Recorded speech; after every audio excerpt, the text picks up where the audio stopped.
केला, बलिदान केलं, अशा सर्व महापुरुषांना, राष्ट्रपुरुषांना, त्यांच्या प्रतिमांना, त्यांच्या विचारांना मी प्रथम अभिवादन करतो।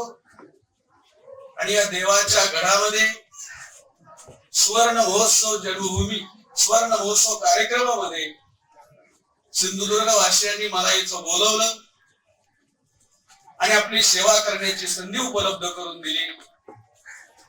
म्हणून धम्म दीक्षा सुवर्ण महोत्सव समितीचे आणि त्यांच्या सर्व पदाधिकाऱ्यांचे मी आभार मानतो, त्यांना धन्यवाद देतो।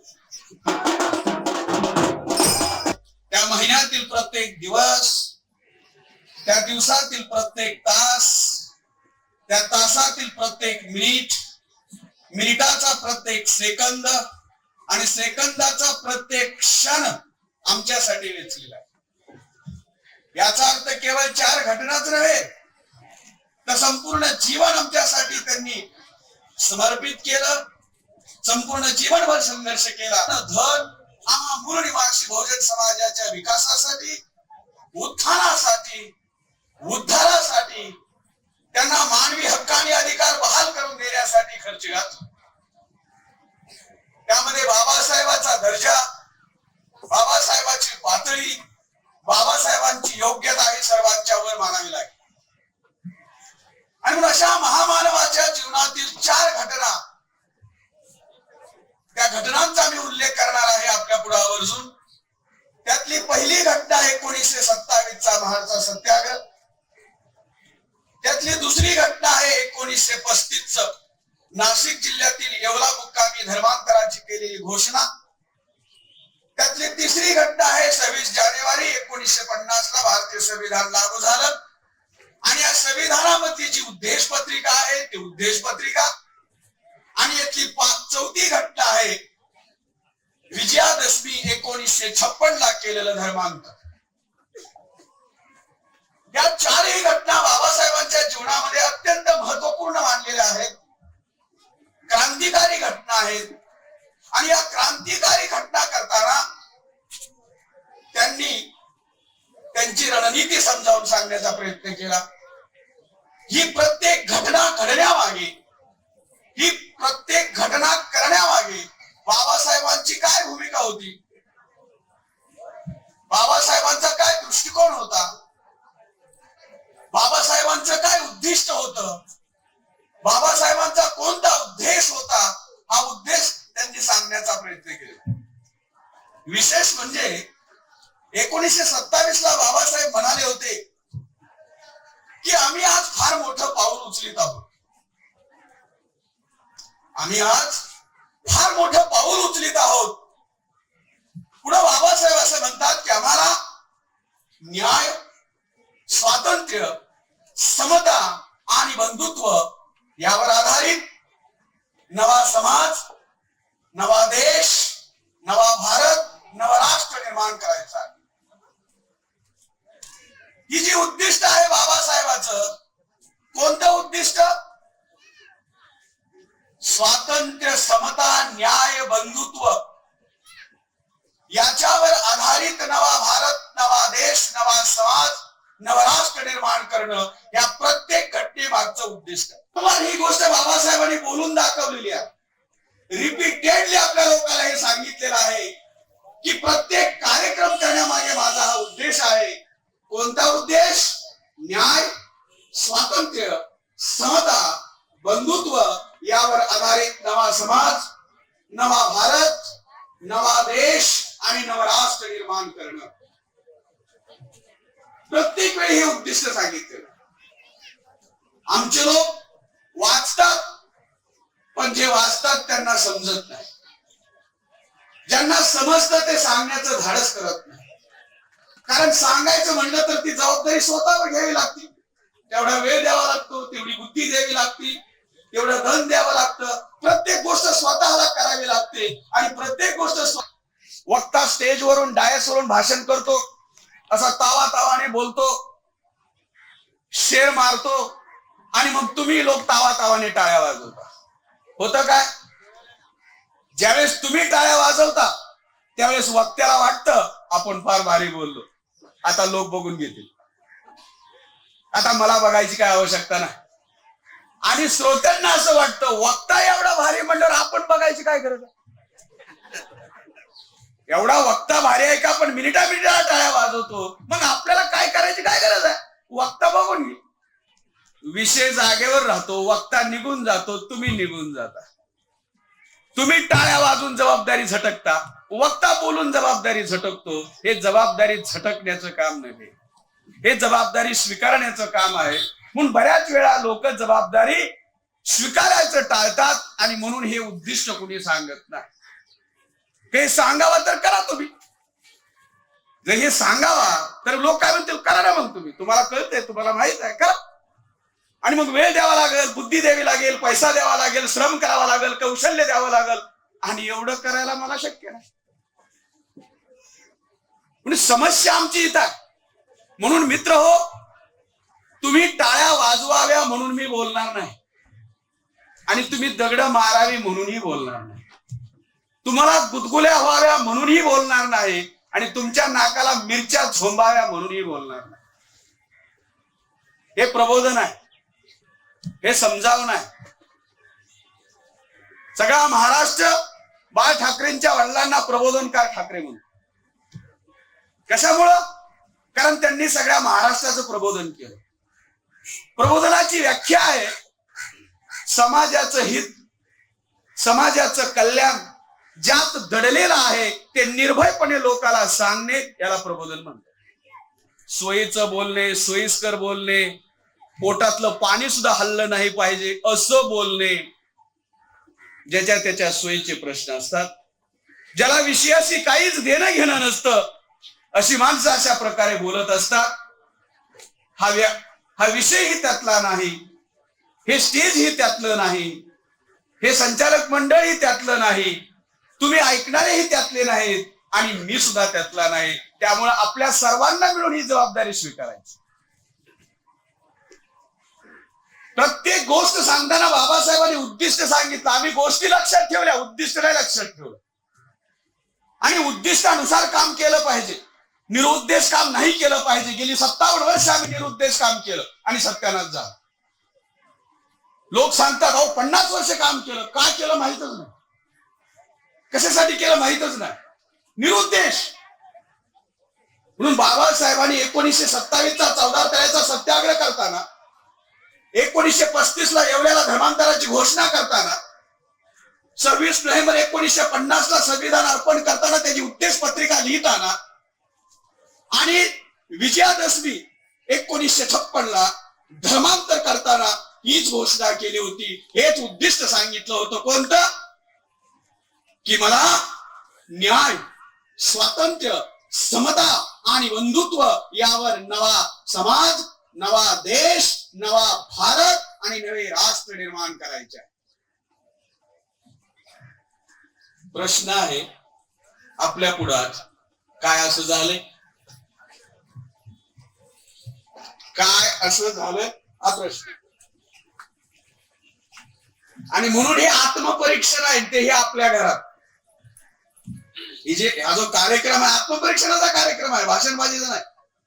काय 50 वर्षात बाबासाहेबांनंतर 50 वर्ष झाली बाबासाहेबांना जाऊन, काय न्याय, स्वातंत्र्य, समता आणि बंधुत्व यावर नवा भारत निर्माण झालाय? उत्तर आहे नाही. करणारी माणसं आहेत, जय भीम म्हणणारी माणसं आहेत, जयंती साजरी करणारी माणसं आहेत, पुतळे उभारणारी माणसं आहेत, विहार उभारणारी माणसं आहेत, त्यांच्या नावे संघटना काढणारी माणसं आहेत. तुम्ही बाबासाहेबांच्या नावावर गाणं गा तरी पैसे मिळतात, चित्र काढा तरी पैसे मिळतात, संघटन बांधा तरी चालतं, राजकारण करा तरी चालतं, काही करा चालतंय. एवढा मोठा परिसर बाबासाहेब, एवढा काही करा तुम्ही, चालतंय, काही करा, फक्त नाव बाबासाहेबाचं घ्या. चित्र काढा रस्त्यावर लगेच पैसे, पुस्तक लिहा लगेच पैसे, गाणं गा त्यांचं नाव घेऊन लगेच पैसे, राजकारण करा लोक तुमच्या मागे येतात, संघटन करा लोक तुम्हाला मदत, काही करा त्यांच्या नावे. काही जगात कुणी असा परिस? मग त्यांचं हे उद्दिष्ट होतं काय? ते उद्दिष्ट आज पूर्ण झाले. म्हणून हा आत्मपरीक्षणाचा विषय. It is introspection. आत्मपरीक्षण करायला पाहिजे. सिंह सुद्धा पुढे गेला तर मागं वळून पाहतो, कुणी शत्रू तर आला नाही ना. सिंह म्हणजे सिंहामध्ये सुद्धा मागे वळून पाहण्याची प्रवृत्ती आहे, तो सिंहावलोकन करतो. आम्ही गेली 50 वर्ष भाषण करतोय. अरे परिणाम काय झाला जरा माग तरी वळून पहा. सकारात्मक झालाय की नकारात्मक झालाय? कुठं आहे? म्हणून हे आत्मपरीक्षण करावं लागेल. धर्मांतराची घोषणा करताना बाबासाहेबांनी सांगितलं होतं, मी सारा भारत बौद्धमय करीन. भाषणातून सांगणं वेगळं, प्रत्यक्षात काय, व्हॉट इज इन रियालिटी. मग बाबासाहेब ज्या ते असं म्हणाले मी सारा भारत बौद्धमय करीन, काय त्यांच्याकडे रणनीती होती, काय त्यांची योजना होती, कोणता कार्यक्रम त्यांच्याकडे होता, त्यांच्या पोतडीत असं काय दडलं होतं ज्यानं ते धर्मांतर सर्व भारत बौद्धमय करणार होते. बर बाबासाहेब काय विनाकारण बोलणारी व्यक्ती नव्हती, हवेत बोलणारी व्यक्ती नव्हती. आपल्यासारखं हवेत हे करेल ते करेल असं बोलणारी पण नव्हती. मग कसं करणार होते, काय रणनीती होती बाबासाहेबांची? आता आम्हालाच माहित नाही तर आम्ही करू का? समस्या येत आहे आमची. आणि बाबासाहेब असं म्हणाले होते सारा भारत मी बौद्धमय करीन. मग काय रणनीती होती बाबासाहेबांची? भारत बौद्धमय केला होता. मग कसा केला होता हे बी पाहणं संयुक्तिक ठरेल. बाबासाहेबांची रणनीती नंतर होऊ. बुद्धाने सारा भारत बौद्धमय केला होता. या देशात दोनच लोक होते, एक बुद्धाचे अनुयायी आणि दुसरे युरेशियन ब्राह्मण. याशिवाय तिसरी व्यक्ती भारतात नव्हती. मग ब्राह्मण तर जागेवर आहेत, बौद्ध कुठे गेले? आसमान खा गए या जमीन निगल गई, आखिर गए कहा? कुणी विचार करायचा याच्यावर, कुणी चिंतन करायचं, कुणी मनन करायचं. म्हणून ही चिंतन बैठक आहे. म्हणून बुद्धाने जी क्रांती केली, बुद्धाने सारा भारत बौद्धमय केला होता आणि आताच्या भारतापेक्षा दुप्पट मोठा होता. कसं केला होता? बुद्धावर चर्चा करणं, बुद्धावर भाषण देणं वेगळं, बुद्धाने नक्की काय केलं ते समजून घेणं वेगळं, आणि त्यानुसार काम करणं त्याहून वेगळं. त्यासाठी आपल्याला आपला इतिहास जाणून घ्यावा लागेल, थोडस विस्ताराने पाहावं लागेल. तो इतिहास हमें सबक सिखाता है. म्हणून इतिहास हा शाळा कॉलेजेस मध्ये वाचण्यासाठी, मनोरंजनासाठी, ऐकण्यासाठी ना ऐकवण्यासाठी नसण्यासाठी असतो, धडा घेण्यासाठी असतो. भारताचा इतिहास विकृत करून लिहिला गेला. ज्यांना लिहिण्याचे अधिकार होते त्यांनी लिहिला,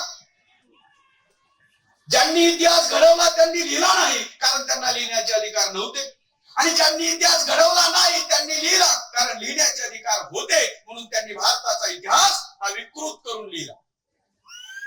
अजून एक टप्पा आहे प्राचीन भारताचा इतिहास. दुसरा टप्पा आहे मध्ययुगीन भारताचा इतिहास. आणि तिसरा टप्पा आहे आधुनिक भारताचा इतिहास. आधुनिक भारताचा इतिहास आणि मध्ययुगीन भारताचा इतिहासात आपण जाणार नाही, पण बुद्धाचा जिथं संबंध आहे तो प्राचीन भारताचा इतिहास मात्र थोडा तरी आपल्याला नजरेखालून घालावा लागेल, कानावर आदळावा लागेल. प्राचीन भारताच्या इतिहासाचे आपण 4 टप्पे करू आपल्या सोयीनं. नंबर 1, युरेशियन ब्राह्मण भारतात येण्यापूर्वीचा इतिहास, अर्थात सिंधू संस्कृती, गोंड संस्कृती आणि द्रविड संस्कृती, आणि या सर्वांना अनार्य म्हणायचे, बळीचे राज्य. इतिहास बी आमचा आम्हाला माहित असला पाहिजे. प्राचीन भारताच्या इतिहासाचा दुसरा टप्पा युरेशियन ब्राह्मण भारतात आल्यानंतरचा इतिहास, आर्य संस्कृती, वैदिक संस्कृती, यज्ञ संस्कृती, लवाडांची संस्कृती, धूर्त लोकांची संस्कृती, षड्यंत्र करणाऱ्यांची संस्कृती.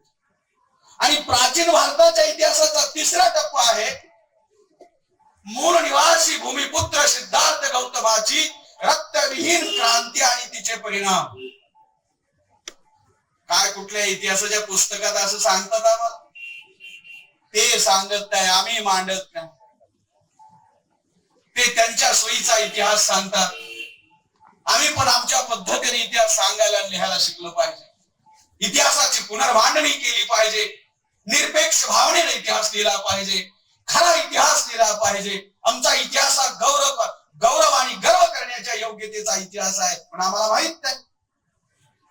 आणि प्राचीन भारताच्या इतिहासाचा चौथा टप्पा आहे युरेशियन आर्य पुत्र पुष्यमित्र शृंगाची रक्तरंजित प्रतिक्रांती आणि तिचे परिणाम. याच्यामध्ये वयाच्या 29व्या वर्षी बुद्धाने परिव्रज्या घेतली. ब्राह्मण इतिहासकार आम्हाला सांगतात की बुद्धाला एक म्हातारा मनुष्य दिसला, बुद्ध उद्विग्न झाले. बुद्धाला एक प्रेत दिसलं, बुद्ध उद्विग्न झाले. बुद्धाला आजारी व्यक्ती दिसली, बुद्ध उद्विग्न झाले. आणि मग बुद्धाने राजवैभव सोडलं आणि परिव्रज्या घेतली. बाबासाहेब असं म्हणतात, बाबासाहेब मी बुद्ध साहित्य वाचत गेलो आणि मला बुद्धाचं कोणतं बामणाचं कोणतं कळच ना.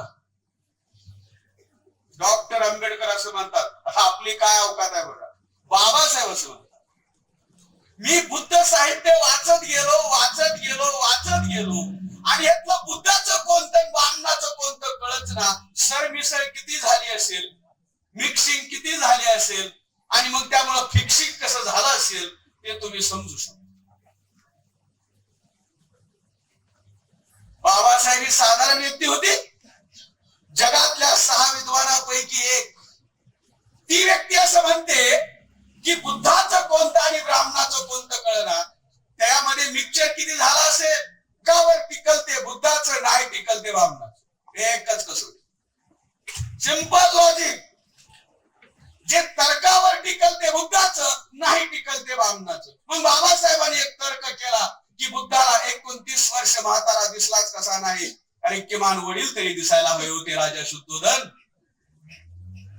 नंबर 2, काय त्या नगरीमध्ये कपिल वस्तू मध्ये कुणी म्हातारं झालंच नाही 29 वर्ष. काय त्या कपिल वस्तू नगरीमध्ये कुणी मेलच नाही. याचा अर्थ बुद्धाच्या परिव्रजेचं कारण हे नव्हे. मग दुसरा, मग काय आहे. सध्या महाराष्ट्राचा आणि कर्नाटकाचा वाद चालू आहे. कावेरी पाण्याच्या प्रश्नावर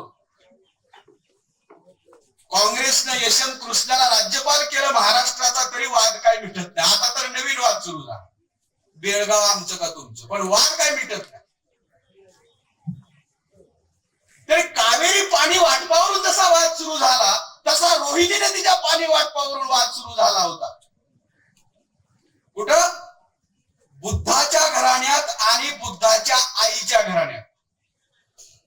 रोहिणी नदीच्या काठावर ही 2 राजघराणी होती. बुद्धाचं घराणं शाक्य वंशातलं, शाक्य कुळातलं, आणि बुद्धाच्या आईचं घराणं हे कोलीय घराणं, कोलीय वंशातलं, म्हणजे कोळी आजच्या भाषेत. या कोळ्यानं जगातला हा सर्वात महान सुपुत्र आपल्याला दिला, ती कोळ्याची आई आहे.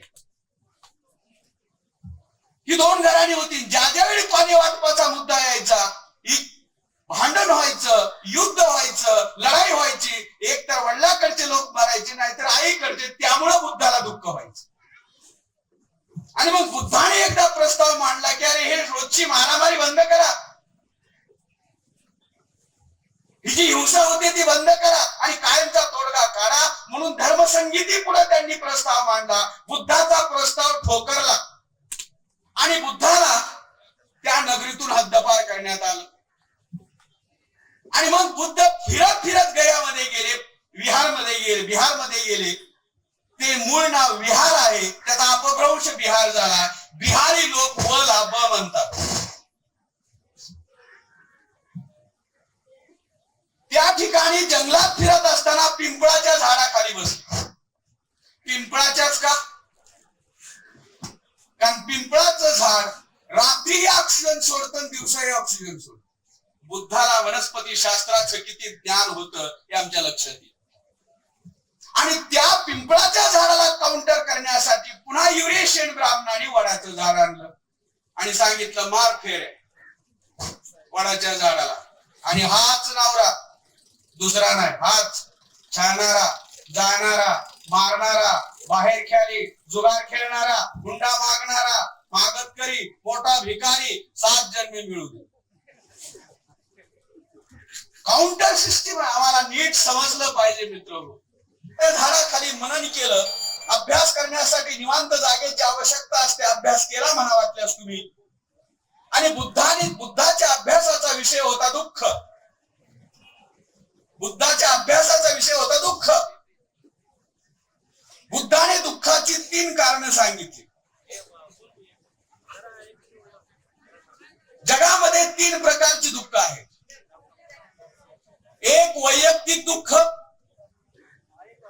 2 सामाजिक दुःख, त्याला सामुदायिक दुःख म्हणता येईल, आणि 3 नैसर्गिक दुःख. मी व्यभिचार केला, एड्स मला झाला. मी दारू पिलो आणि लिव्हर माझं खराब करून घेतलं, याला व्यक्तिगत दुःख म्हणायचं. दुःखाचा पहिला प्रकार व्यक्तिगत दुःख. आणि या व्यक्तिगत दुःखावर बुद्धाने उपाय सांगितला पंचशील. बुद्धाने भारत बौद्धमय कसा केला, त्या व्यक्तिगत दुःखावर उपाय सांगितला पंचशील. काय आहे पंचशील? पानातिपाता वेरमणी सिक्का पदं समादियामि. हिंसा करू नका.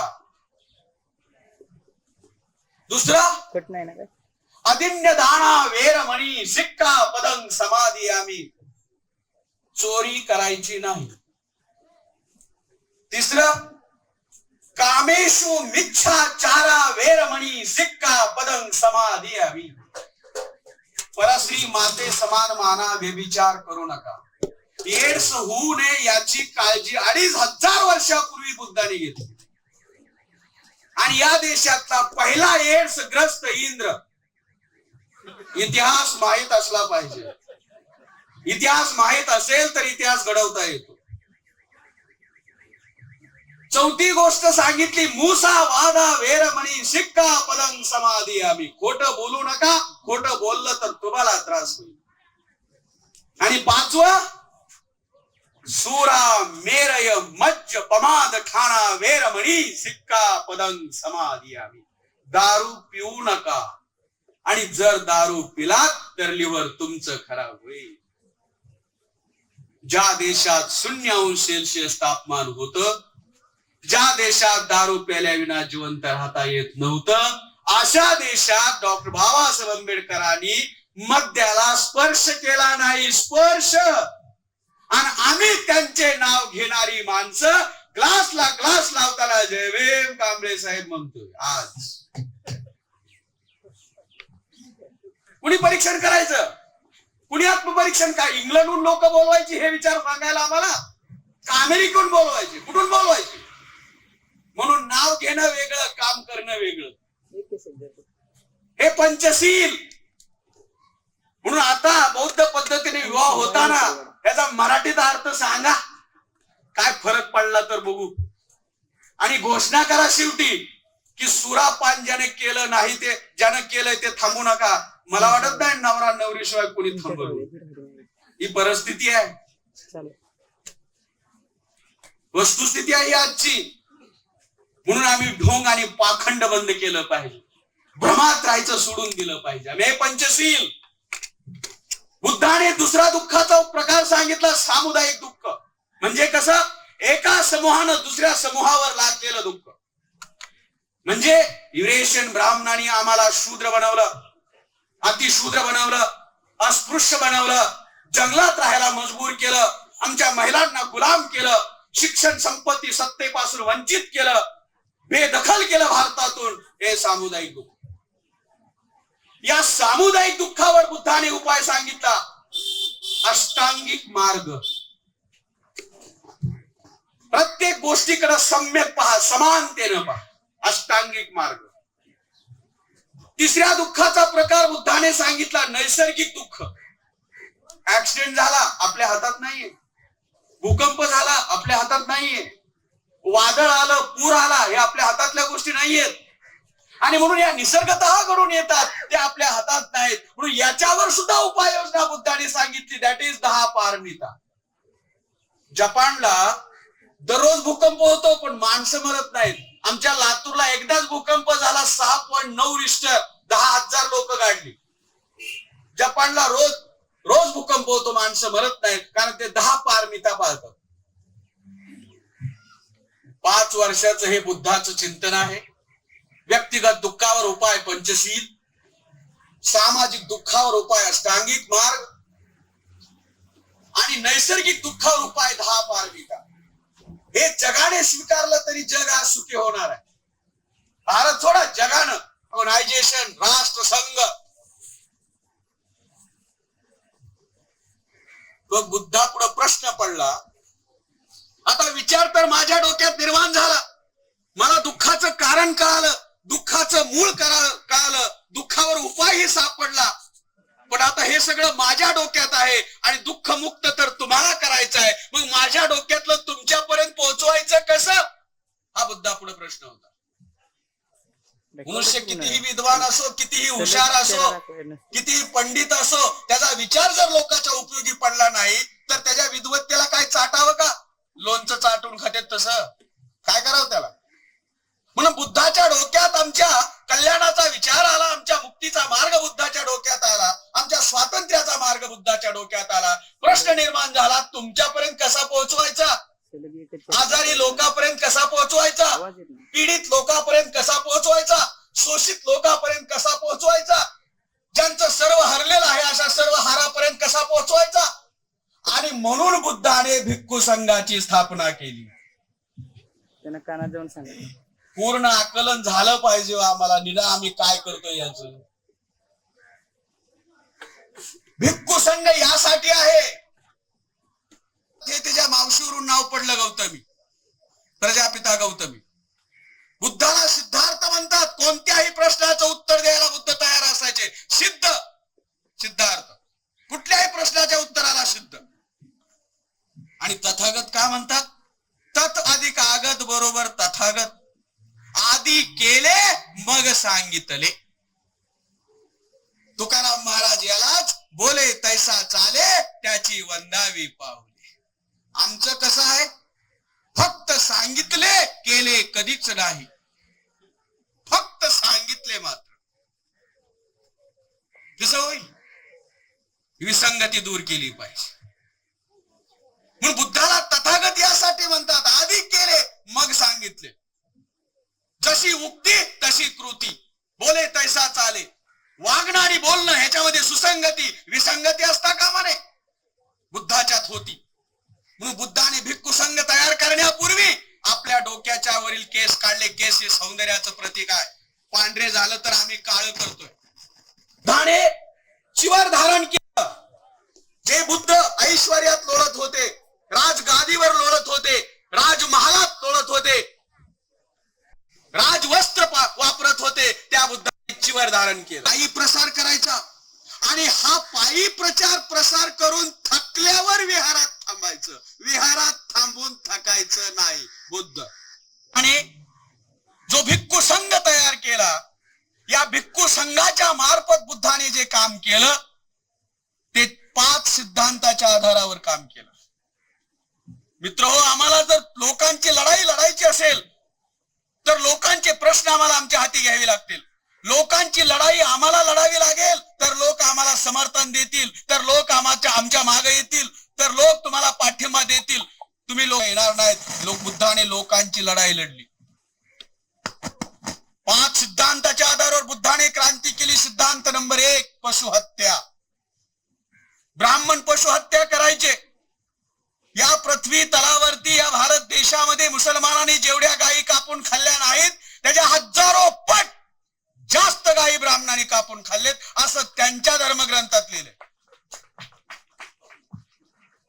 त्यांच्या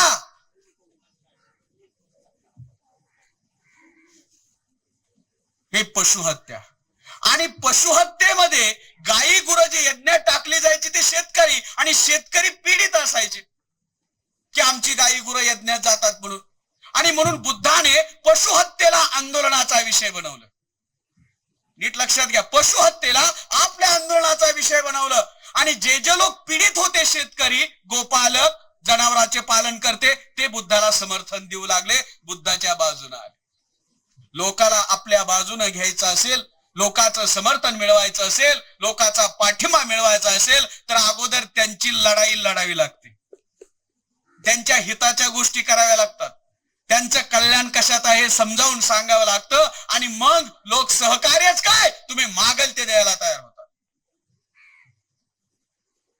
तुम्ही ज्या कारणासाठी लोक तयार करू इच्छिता त्या कारणासाठी लोक तयार होतात. तुम्हाला लिट्टे नाव माहित आहे? त्यानं मरायला लोक तयार केले, मरायला तयार झाले. त्यानं मारायला लोक तयार केले, मारायला तयार झाले. तुम्ही दारू प्यायला लोक करा, तयार दारू प्यायला लोक तयार. तुम्ही फुकट जायला लोक तयार करा, फुकट जायला लोक तयार होतात. तुम्ही समर्पण, त्याग, बलिदान करायला लोक तयार करा, हे करायला सुद्धा लोक तयार होतात. तुम्ही ठरवलं पाहिजे लोक कशासाठी तयार करायचे. बुद्धाने तयार केले प्रचार आणि प्रसार करण्यासाठी.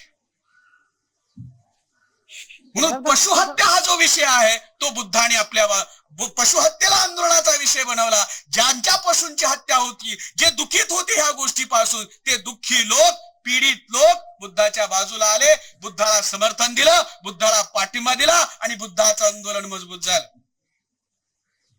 दुसरा मुद्दा बुद्धाने घेतला की ब्राह्मणाची जी लोक त्यावेळची व्यवस्था होती ती अल्पजन हिताय अल्पजन सुखाय होती.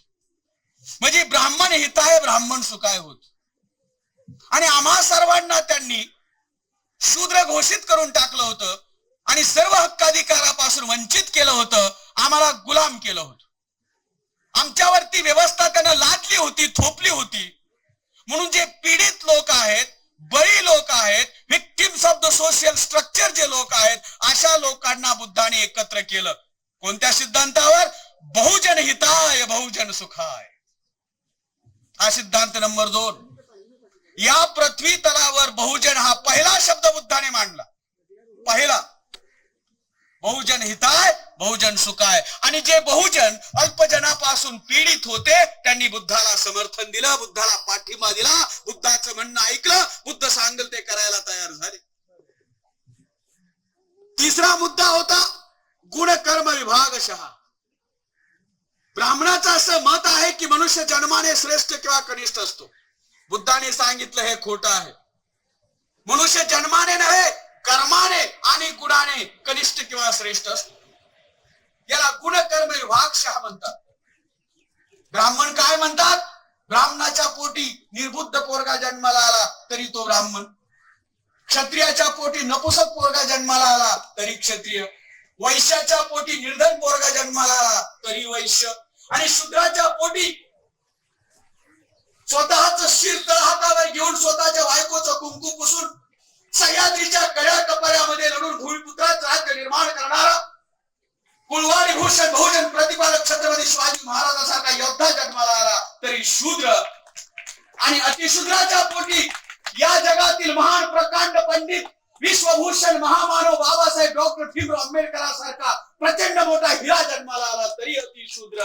ही गोष्ट गुणकर्म विभागशः हा सिद्धांत सांगते. याला छेद देणारा सिद्धांत बुद्धाने मांडला. कोणता?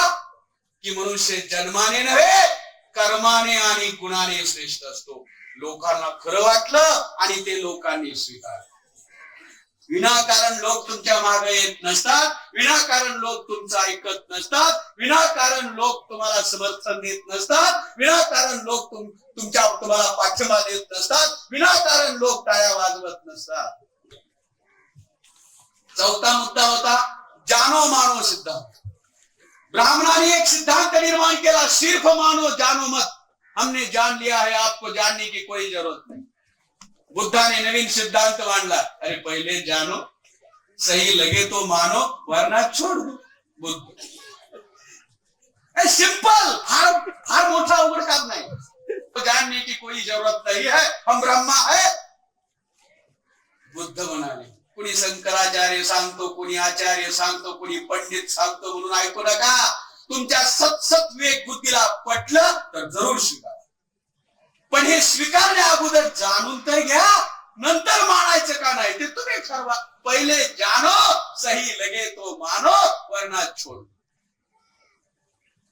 हा सिद्धांत बुद्धाने सांगितला. लोकांनी स्वीकारला.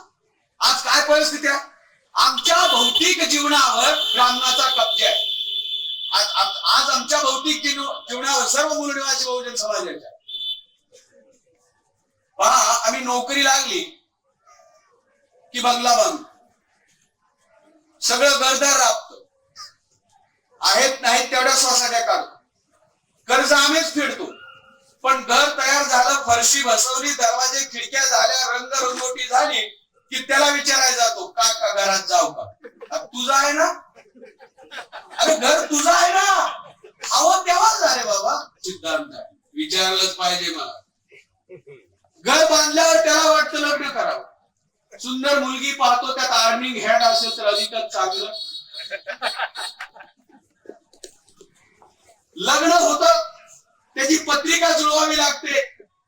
ब्राह्मण सोडून कुठल्याही मुलाची पत्रिका पहा तुम्ही, ओबीसी, एससी, एसटी मधल्या, वर्ण शूद्र पत्रिकेत लिहिलं, गण राक्षस.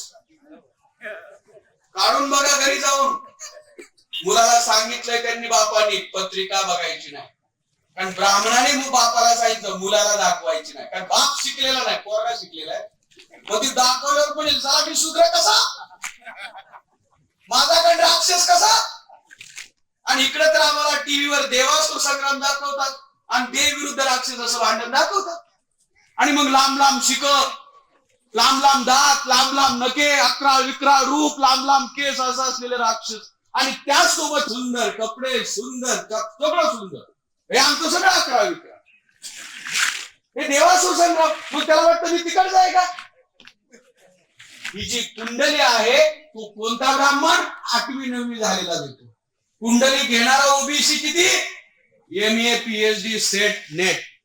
ब्राह्मण त्याला काय सांगतो लिहून? शूद्र. किती दक्षिणा? 501. मी 501 रुपये देतो पण मला शूद्र म्हणा. अरे ही गुलामी आहे, ही खरी गुलामी आहे. म्हणून आम्ही मुलगी पाहतो, अर्निंग हँड असेल तर अधिक चांगलं. त्यानंतर लग्न, आणि लग्नानंतर पुढे त्याला विचारायला जातो, बोलू का बायकोला? आता तुझी आहे ना? समस्या काय आहेत आमच्या? हे मानव सिद्धांताने काय झाले बरं? पुन्हा तो सत्यनारायण घालून बोलायला परवानगी देतो, पुन्हा आम्हाला मूल होतं, आणि मूल झाल्यावर पुन्हा त्याच्याकडे नाव काय ठेवू? तुमच्या दोघांचं आहे ना? त्या काकाचा काय हात आहे काहीच नाही. म्हणजे आम्ही काय करतो, काय मानव सिद्धांत आहे. मग तो आम्हाला नाव सांगतो, ठेव दगडू दगडासारखा, ठेव धोंडीबा धोंड्यासारखा, ठेव केरबा केरासारखा, ठेव कचरू कचऱ्यासारखा. ही आमची नाव, आमच्या पारधी बांधवाची नाव ह्याच्यातून भयानक आहे. जंब्या, पिस्तुल्या, बंदुक्या, रायफल्या, त्यांनी नाव सांगितलं. ब्राह्मणाची नाव बघा, मेधा, मृणाल, राजीव. मला ते म्हणताही येत नाही, माझी भाषा सोलापूरची आहे. पंकज, अरे सगळी कमळा भोवती आहे, इकडं तिकडं जात नाही. आमचं आडनाव उघडे,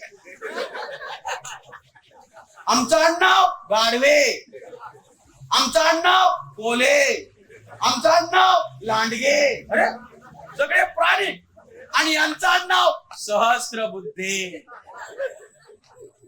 बुद्धी सागर. कोण म्हणतं नावात काय नसतं? नावातच सगळं असतं. हा जानो मानो सिद्धांत आहे.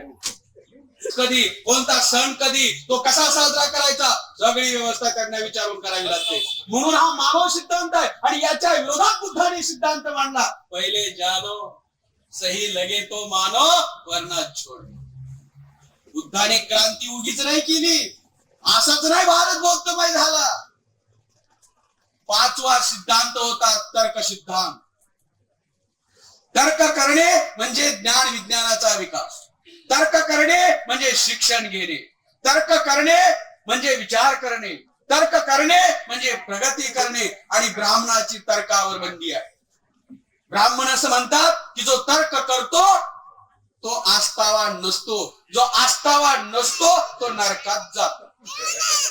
त्यामुळे तर्क करायचा नाही, विचार करायचा नाही, ज्ञान विज्ञानाचा विकास करायचा नाही. बुद्धाने सांगितलं तर्क करा.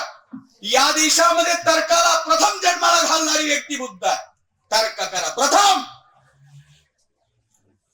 आणि म्हणून या देशामध्ये बुद्धोत्तर काळामध्ये विद्यापीठ निर्माण झाली.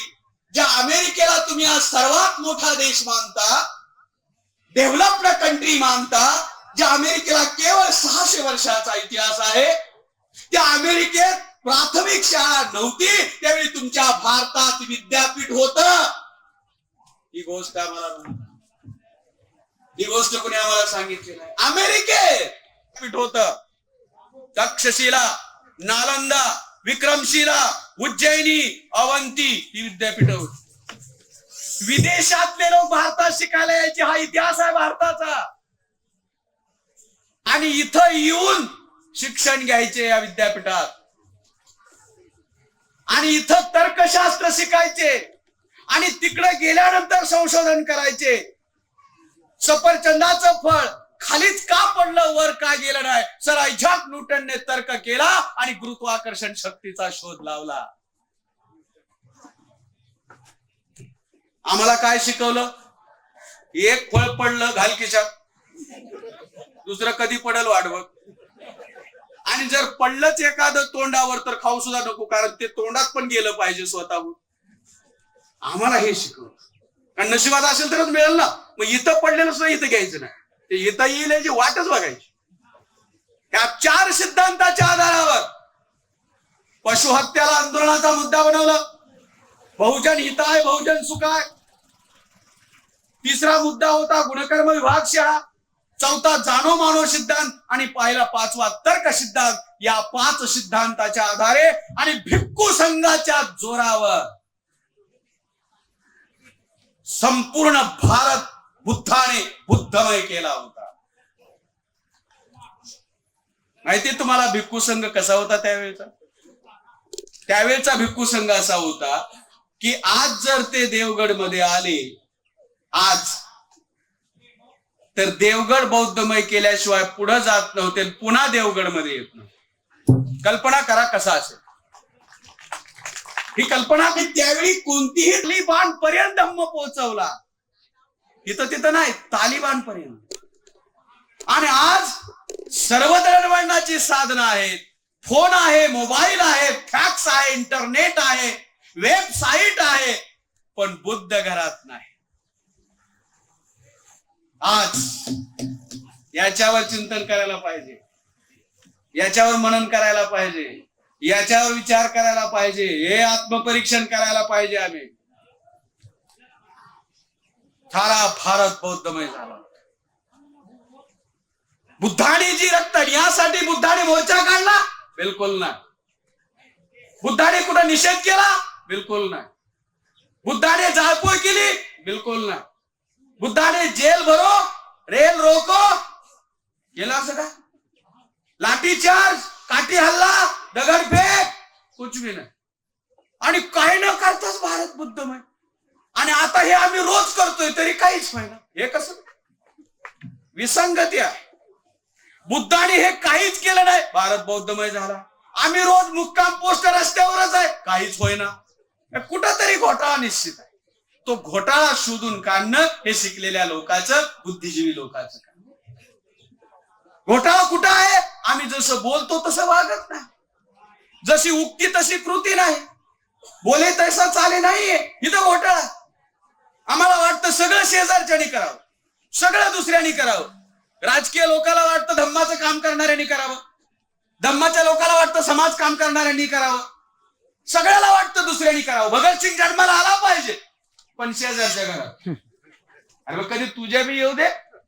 युद्ध झालं पाहिजे, युद्ध जिंकलंही पाहिजे, पण गोळी तेवढी लागता कामा नये. असं कसं होईल? अरे युद्ध झालं तर गोळी निदान चाटून तर जायला पाहिजे ना. अशी अशी चाटून असंच होईल का? बुद्धाने ही क्रांती केली, रक्तविहीन क्रांती म्हटलंय याला. रक्ताचा एक थेंब बुद्धाने सांडला नाही आणि भारत बौद्धमय केला. हे अजब. हे बाबासाहेबांना माहित होतं आणि म्हणून बाबासाहेब म्हणले होते मी सुद्धा करीन. हे आम्हाला माहित पाहिजे की बाबासाहेब का म्हणाले होते, कारण बाबासाहेब माहित होतं बुद्धाने कसं केलं होतं. आम्ही भाषणात बोलून होणार आहे का सारा भारत बौद्धमय? त्यासाठी आमच्याजवळ कृती कार्यक्रम पाहिजे, नियोजन पाहिजे, प्लॅनिंग पाहिजे, उद्दिष्ट पाहिजे, विचारधारा पाहिजे, त्याला लागणारे सर्व साहित्य साधन पाहिजे. आता या रक्तविहीन क्रांतीचा परिणाम काय झाला?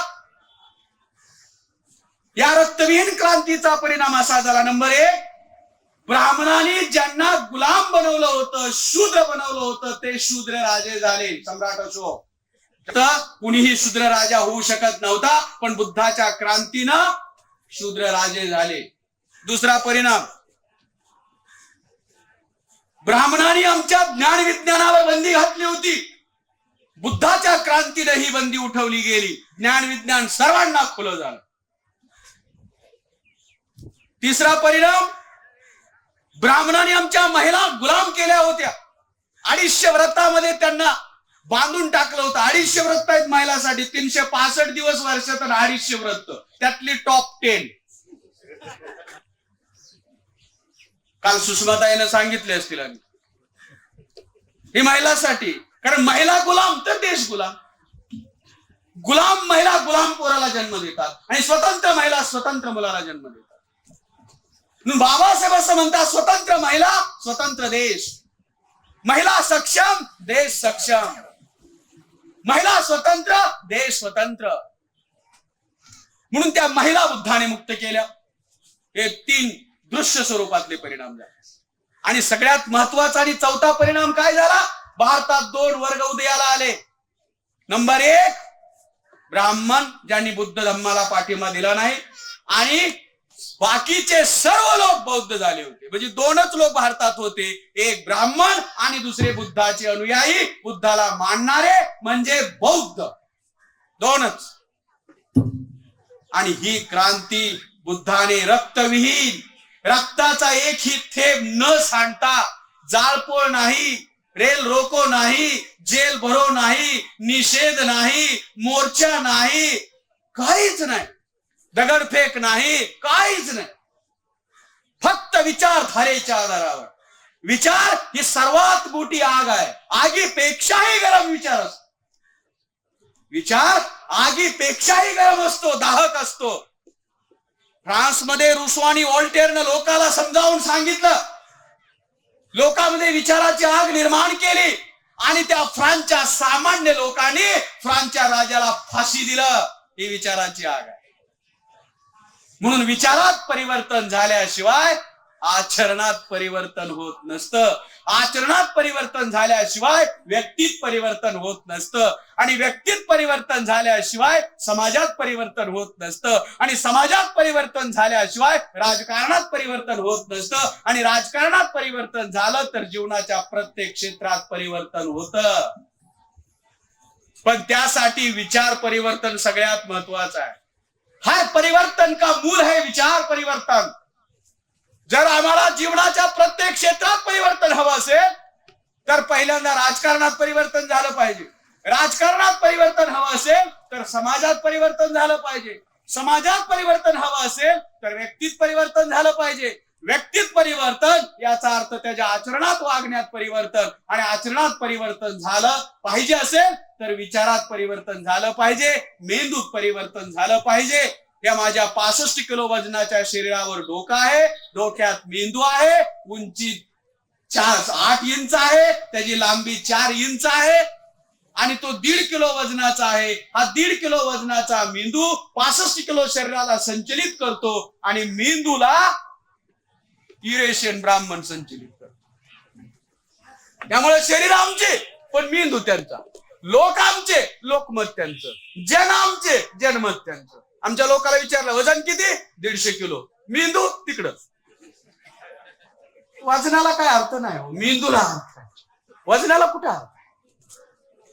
म्हणून बुद्धाने जी क्रांती केली ती बुद्धाची क्रांती अशी झाली होती, कुठेही जाळपोळ नाही, मोर्चा नाही, निषेध नाही, दगडफेक नाही, लाठीचार्ज नाही, जेल भरो नाही, रेल रोको नाही, तरी सारा भारत बौद्धमय झाला.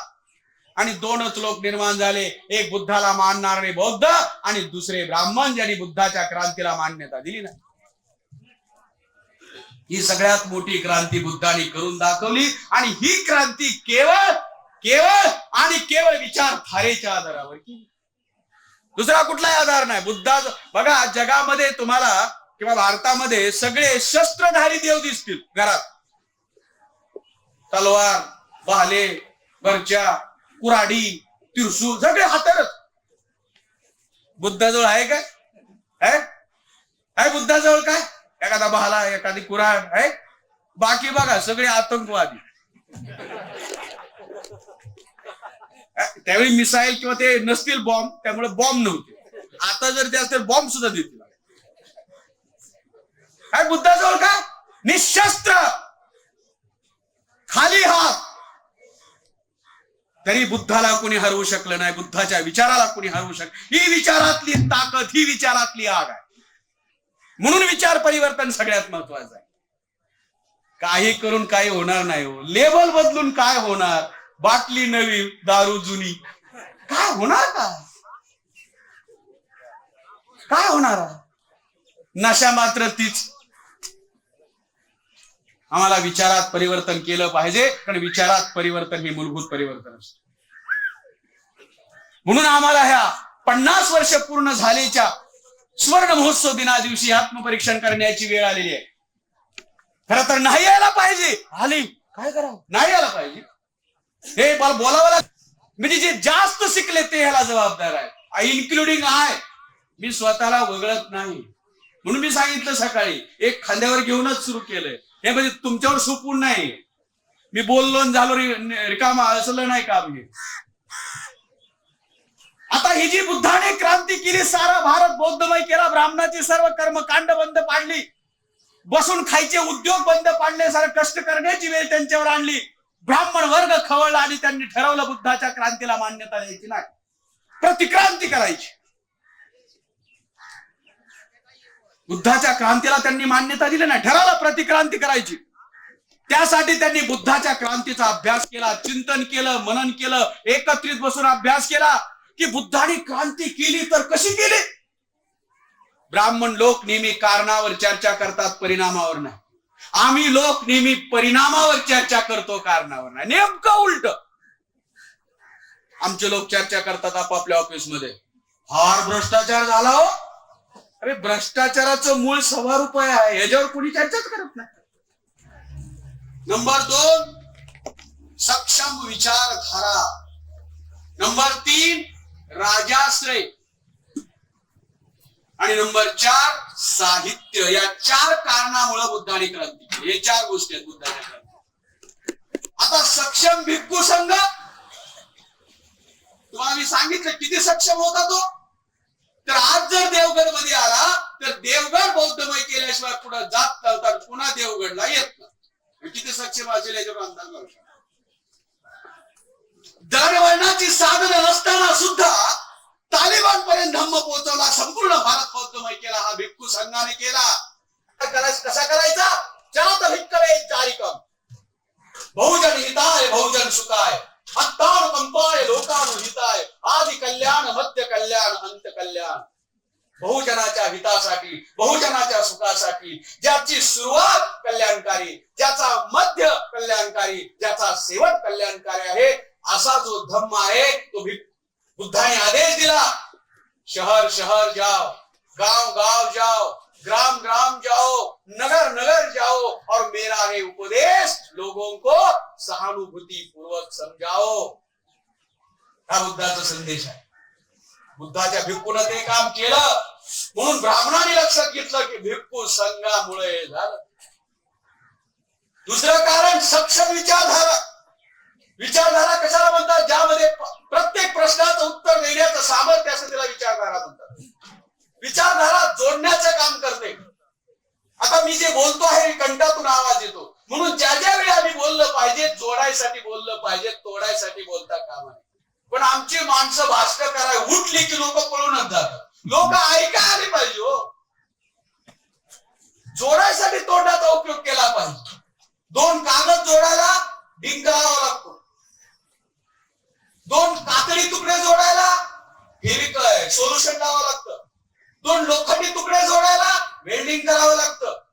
2 लाकडी तुकडे जोडायला फेविकॉल लावावं लागतं. माणसं जोडायची काय लावायचं? कुठे रसायन?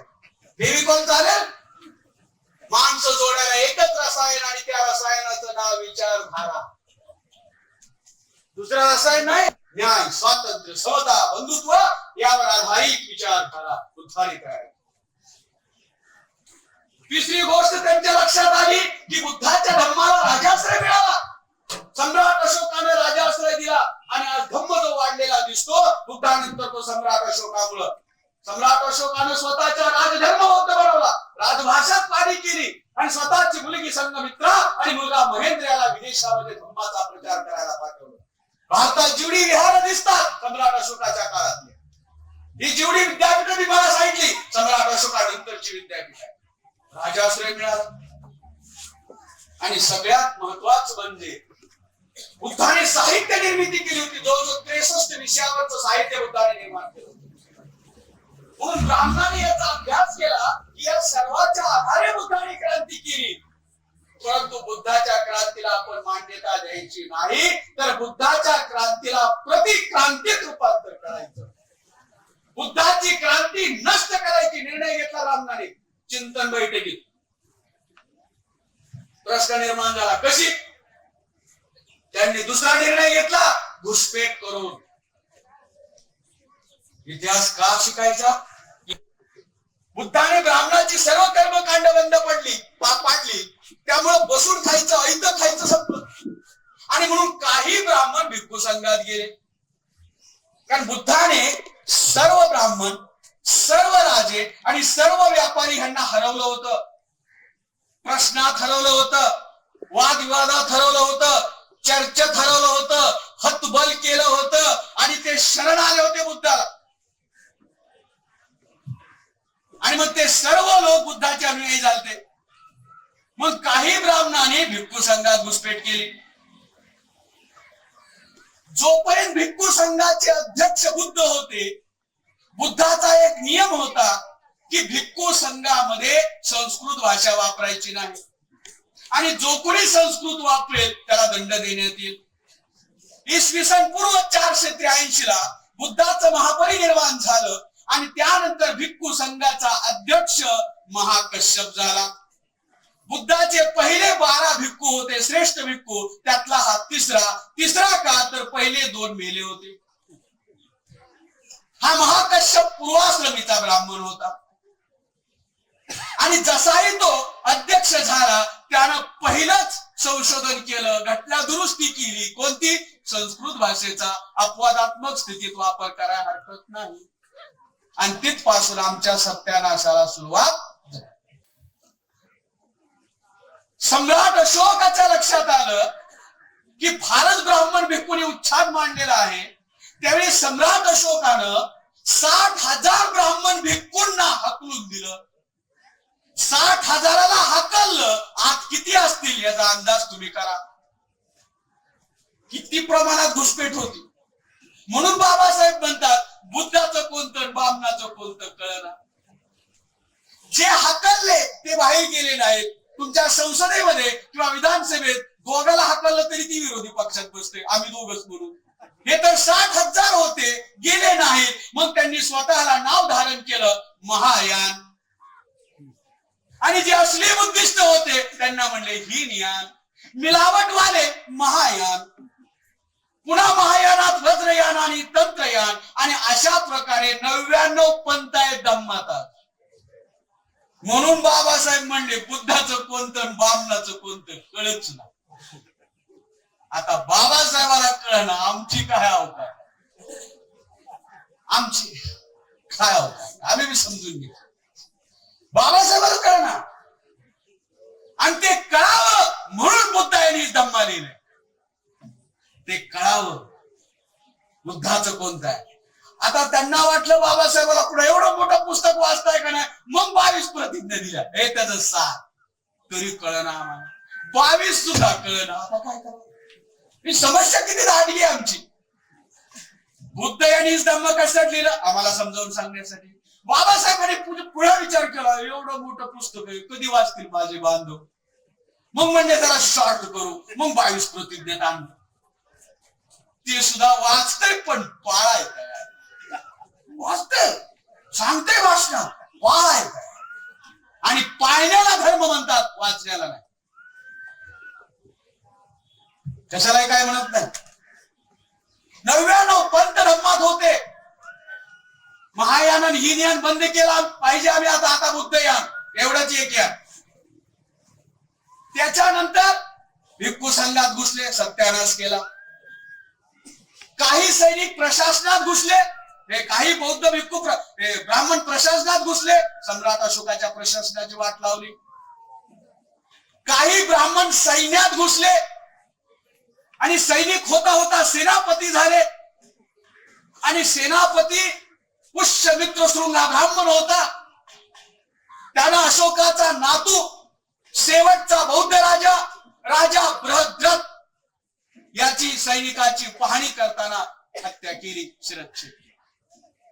घुसपेट केल्यावर काय होतं, भिक्खू संघाचा सत्यानाश केला, प्रशासनात घोटाळा केला आणि सैनिकात घुसले, बौद्ध राजाच खलास केला. आणि त्या दिवशी पुष्यमित्र शृंगाने आदेश काढला, जो कोणी बौद्ध भिक्खूची कत्तल करेल आणि त्याचं डोकं मला आणून दाखवेल त्याला मी 100 सुवर्ण दिनार बक्षीस देईल. आणि आजपासून ब्राह्मण राज्याला सुरुवात, ब्राह्मणी धर्माला सुरुवात झाली. सेनापतीने जर असा आदेश दिला तर काय झाला असेल बौद्ध भिक्खूचं, कल्पना करा. त्या बौद्ध भिक्खूची सामूहिक कत्तल झाली, सामूहिक नरसंहार झाला, जिवंत जाळण्यात आलं विहारापुढं, साहित्यासहित जाळण्यात आलं. त्यांनी जे 63 विषयावरचं साहित्य निर्माण केलं ते सुद्धा जाळण्यात आलं. त्यातून काही भिक्खू ते अर्धवट जळालेलं साहित्य आणि आपला जीव मुठीत घेऊन इतर देशात गेले. अशा 37 देशात आज धम्म पोहोचला, पण भारतात नाही. पूर्ण बुद्धिस्ट राष्ट्र 37 आहेत आणि धम्म जिथं जिथं आहेत अशी 156 राष्ट्र आहेत. विचार केला पाहिजे आम्ही ह्याचा. आता ह्याच्यातून आम्ही बोध काय घेणार. भिक्खू संघात घुसपेट केली, आमचा सत्यानाश केला. सैन्यात घुसपेट केली, सत्यानाश केला.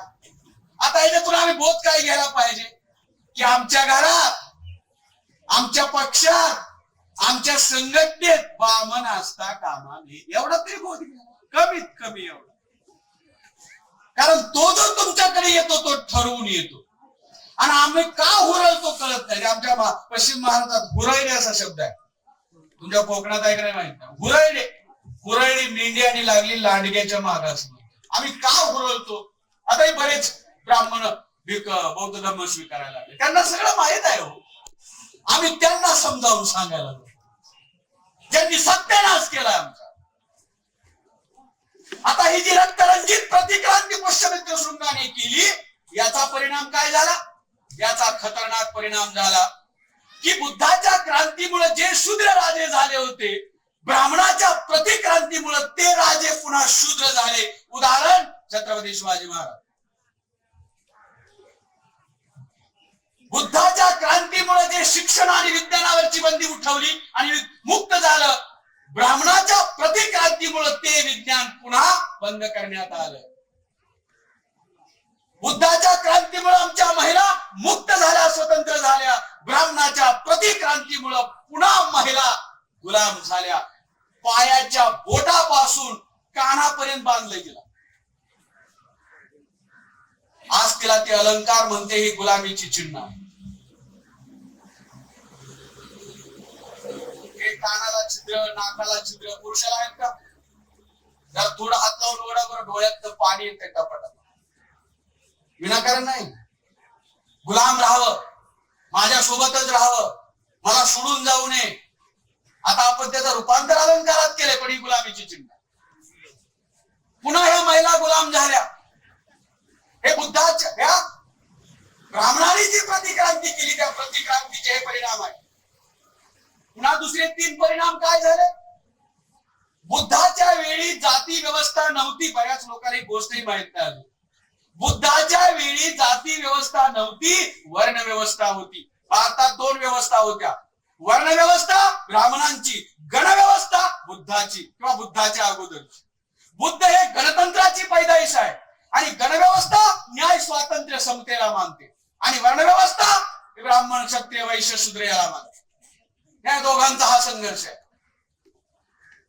आणि म्हणून त्यावेळी जी व्यवस्था होती ती ब्राह्मणी व्यवस्था होती, गणव्यवस्था नव्हे तर वर्णव्यवस्था होती आणि वर्णव्यवस्थेनुसार जे शूद्र आहेत, हा शूद्र एकच वर्ण होता मूळ निवासी, त्या एका वर्णाला बुद्ध जागे करू शकले, एका वर्णाला जागे करू शकत होते। इथून पुढे कुणी असं जागा करू नये त्यांना, म्हणून त्यांच्या जाती व्यवस्था निर्माण केली। आज भारतात 6000 जाती आहेत। बुद्ध का आम्हाला एकत्र करू शकले, एक वर्ण शूद्र। आता इथून पुढे तुम्हाला एकत्र कुणी करू नये म्हणून त्यांनी व्यवस्था केली 6000 जाती।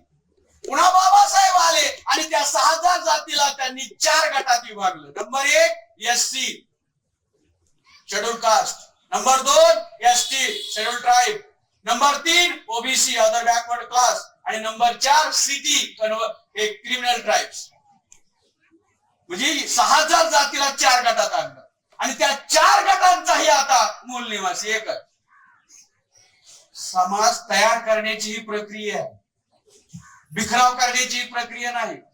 म्हणून बुद्धाने शूद्र वर्ण एकसंघ होता म्हणून बुद्ध क्रांती करू शकले। ही गोष्ट ब्राह्मण जाणून होते म्हणून ब्राह्मणाने शूद्रामध्ये 6000 जाती निर्माण केल्या। जाती व्यवस्थेची निर्मिती ही प्रतिक्रांती नंतरची निर्मिती आहे। केवळ जाती व्यवस्था निर्माण केली नाही तर जाती व्यवस्थेमध्ये क्रमिक असमानता निर्माण केली। म्हणजे कशी? खालच्या जातीचा पेढा चालत नाही पण वरच्याचा जोडा चालतो, खालच्याच्या बाता सर्वत नाही पण वरच्याच्या लाता आनंदाने खातो। ब्राह्मणासाठी चांभार अस्पृश्य, ब्राह्मणासाठी मातंग अस्पृश्य, ब्राह्मणासाठी महार अस्पृश्य, ब्राह्मणासाठी ढोर अस्पृश्य, पण या 4 अस्पृश्यामध्ये एकी नाही, कारण यांच्या बेड्या वेगवेगळ्या। ब्राह्मणासाठी कुणबी शूद्र, ब्राह्मणासाठी माळी शूद्र, ब्राह्मणासाठी तेली शूद्र, ब्राह्मणासाठी वंजारी शूद्र, पण या शूद्रात एकी नाही। याला क्रमिक असमानता असं म्हणतात, ग्रेडेड इनइक्वॅलिटी। तिसरा परिणाम काय केला अजून? प्रतिक्रांती नंतरचा अस्पृश्यांची निर्मिती झाली, अस्पृश्यतेची निर्मिती झाली। हा जो घनघोर संघर्ष झाला बुद्धाच्या अनुयायात आणि ब्राह्मणामध्ये, या संघर्षामध्ये या लढाईमध्ये 3 वर्ग उदयाला आले। कसे? या संघर्ष ही लढाई लढताना काही लोक शरण गेले ब्राह्मणाला। शरण गेल्यानंतर ब्राह्मणाने त्यांना गावात घेतलं आणि सांगितलं की आम्ही तुम्हाला मारणार नाही पण आमचं ऐकावं लागेल। जे लोक शरण जातात त्यांना सगळं मान्य करावं लागतं आणि मग त्यांनी मान्य केलं। काय? ब्राह्मणाने सांगितलं शिक्षण घ्यायचं नाही, ते म्हणले हो। ब्राह्मणाने सांगितलं हातात शस्त्र घ्यायचं नाही, ते म्हणले हो। ब्राह्मणाने सांगितलं संपत्ती बाळगायची नाही, म्हणजे हो। हरलेल्या माणसाला सगळं होच म्हणावं लागतं। शिक्षण का घ्यायचं नाही? कारण विचार करायचा नाही। विचार का करायचा नाही? कारण न्याय अन्याय कळेल। न्याय अन्याय कळल्यावर काय होईल? तुम्ही बंड करा, मग बंडखोरी करायची नाही। शस्त्र हातात का घ्यायचं नाही? कारण शस्त्र हे राजा बनण्याचा अधिकार आहे, राजा बनायचं नाही। आणि संपत्ती का बाळगायची नाही? लाचार राहायला पाहिजे, आमच्यावर अवलंबून राहायला पाहिजे। हा पहिला वर्ग, त्याला गावात राहायला जागा दिली, त्याला शूद्र म्हणून घोषित केलं, त्यालाच बाबासाहेब ओबीसी बनतात। बौद्ध होता तो गावात गेला, आमचा थोरला भाऊ। जोडायचं नंतर बघू, माहित तर पाहिजे आमचा भाऊ कोण आहे, मित्र कोण, सखा कोण, नातेवाईक कोण। एका हाडा मांसाची रक्ताची माणसं होता, बुद्धाच्या विचाराची माणसं। तो हरला, गावात गेला आणि त्याला शूद्र बनवलं। एक वर्ग असा होता तो शेवटपर्यंत लढला, हरला। हरणं हा काही गुन्हा नाही, तो शेवटपर्यंत आमच्याशी टक्कर दिली म्हणून ब्राह्मणाने त्याला गावकुसाच्या बाहेर काढलं। दॅट इज अस्पृश्य। त्यालाच बाबासाहेब एससी म्हणतात। तो गावाच्या कडेने राहिला का? आमचा एक थोरला भाऊ चुकून ब्राह्मणाने फसवून आत नेलाय, त्याला मोकळं करायला, मुक्त करायला वेळी अवेळी गावावर छापे घालू लागला आणि आज सुद्धा त्याला मुक्त करण्याचं काम तोच करत आहे टुडे। तिसरा वर्ग होता जो म्हणला ब्राह्मणाचं तोंडच बघायला नको पण जंगलात निघून गेला, तो आदिवासी। कळतंय इतिहास? हे पूर्वी पूर्वीचे बौद्ध लोक गावात राहायला आले, ते ओबीसी शूद्र, त्याला बाबासाहेब ओबीसी म्हणतात. गावाच्या बाहेर राहिले ते अस्पृश्य, बाबासाहेब त्याला एसटी म्हणतात. जे जंगलात गेले आदिवासी, बाबासाहेब त्याला एसटी म्हणतात. आणि भारतीय संविधानात याच तिघांची व्यवस्था केली. प्रश्न आहे भारत बौद्धमय कसा करतात? कारण बाबासाहेबांना माहिती, आम्हाला माहित नाही. ही गोष्ट वेगळी. आम्हाला फक्त जय भीम, पुतळा, जयंती बस. जोडता नंतर येलो, माहित तर पाहिजे ना आमचे कोण. जोडण्याचा कार्यक्रम नंतरचा आहे, माहित तर पाहिजे. ही होती प्रतिक्रांती मित्र, हे प्रतिक्रांतीचे परिणाम. आता बाबासाहेब 1956 ला जे बाबासाहेबांनी विजयादशमीला धर्मांतर केलं, त्या धर्मांतर करतावेळी बाबासाहेबांनी घोषणा केली होती की मी सारा भारत बौद्धमय करेन, आणि धर्मांतर केलं. मग या धर्मांतराचा उद्देश सफल झाला. आम्ही समीक्षा केली पाहिजे आता 50 वर्षानंतर धर्मांतराची, की बाबासाहेब तर म्हणले होते सारा भारत बौद्धमय करेल. मग हा जो धर्मांतराचा उद्देश होता सफल झाला. आम्ही समीक्षा केली, 1 वर्षाची, 5 वर्षाची, 10 वर्षाची, 20 वर्षाची, 25 वर्षांनी तरी, आता 50 वर्षांनी तरी आज ही कुणी समीक्षा करताना दिसत. आणि म्हणून जाणीवपूर्वक हा विषय ठेवावा लागला, समीक्षा करायला लागला आम्हाला. कोण करणार? इंग्लंड अमेरिकेचे लोक बोलवायचे का समीक्षा करायला आमची? 3 प्रकारे समीक्षा करायला. नंबर 1, काय बाबासाहेबांचा उद्देश आम्हाला कळाला. कोणता उद्देश? न्याय, स्वातंत्र्य, समता आणि बंधुत्व यावर नवा भारत आणि नवा देश, नवा राष्ट्र निर्माण करणे. कळाला? उत्तर आहे नाही. दुसरा प्रश्न आहे, काय बाबासाहेबांचा उद्देश सफल झाला? उत्तर आहे नाही. नाहीतर आज आम्हाला केवळ एकाच जातीला हा कार्यक्रम करण्याची वेळ आली नसती ना. सारा भारत तशीच असता देवगडला. याचंही उत्तर नाही. तिसरा समीक्षेचा मुद्दा आहे की ज्यांनी धर्मांतर केलं त्यांचं प्रत्यक्ष वागणं कसं आहे हे बघितलं. काय मुद्दा कळला का? तिसरा, ज्यांनी 1956 ला बाबासाहेबांसोबत धर्मांतर केलं ते लोक प्रत्यक्ष जीवनात कसे वागतात. आम्ही विहार बांधतो, विहारात बसतो, कॅन्डल लावतो, अगरबत्ती लावतो, वंदना म्हणतो, त्रिशरण म्हणतो, पंचशील म्हणतो. अजूनही जर आम्हाला त्याचा अर्थ माहित नाही, गेली 50 वर्ष झाली, काय मी सांगितलेला अर्थ माहित होता? प्रामाणिकपणे सांग, मला नाही होत. 50 वर्ष ही घोकंपट्टीच चालू. त्याला मूळ हेतू काय, कशासाठी? याचा अर्थ आमच्या वागण्यात आणि बोलण्यात विसंगती आहे.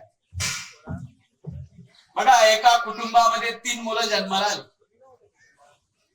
पहिलं मुस्लिम झालं, पाळतं का ब्राह्मणी धर्माचं? काय पाहिलं कधी?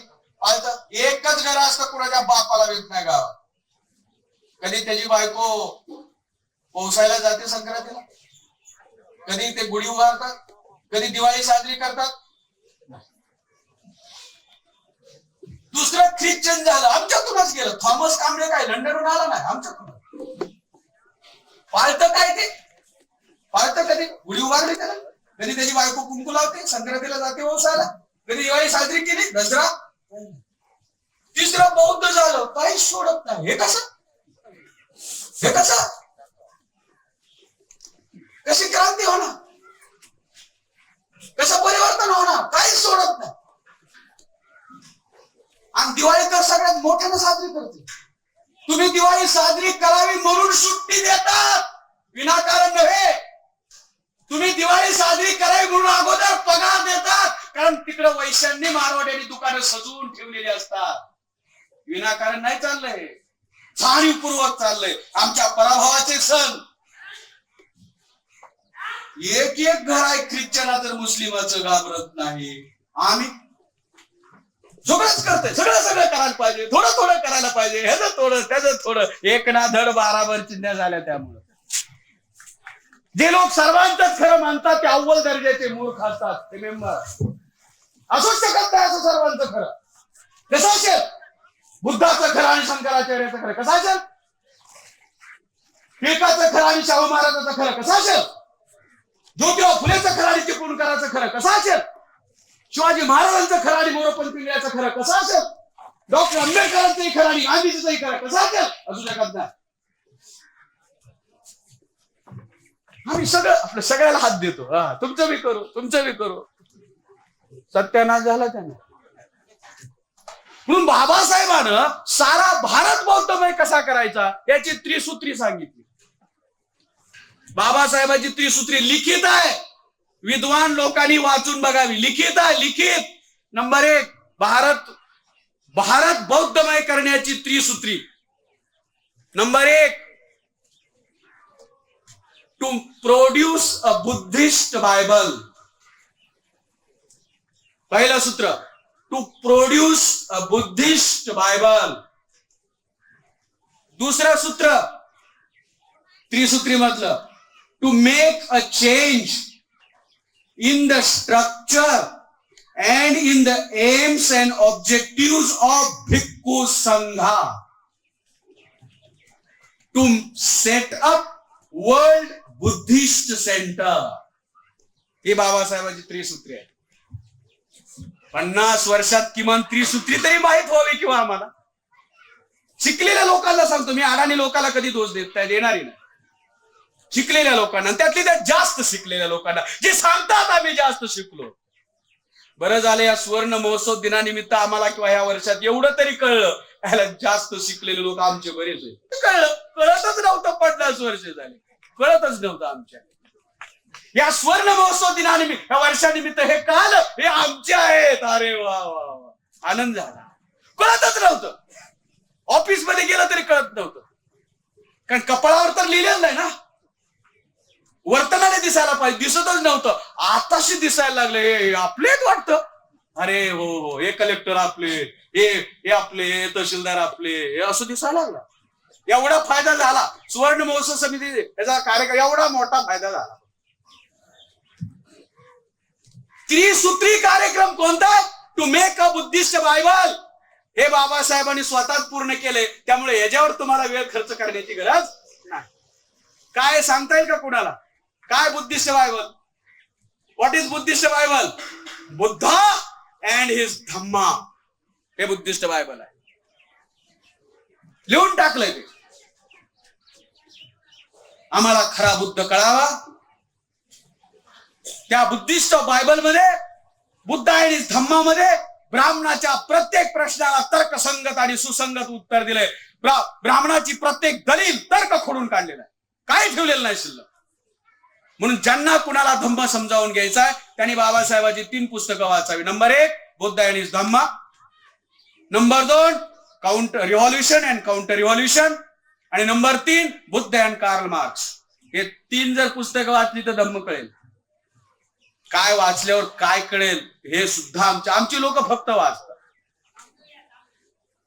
बाबासाहेबांनी काय केलं हे लिहिलं, पण का केलं हे नाही लिहिलं. बघा, लोक इथं स्टेजवर येऊन मोठमोठ्याने भाषण देतात. काय बाबासाहेब आंबेडकर हातफीत थरथर कापत, फार स्टाईल मध्ये काय म्हणाले?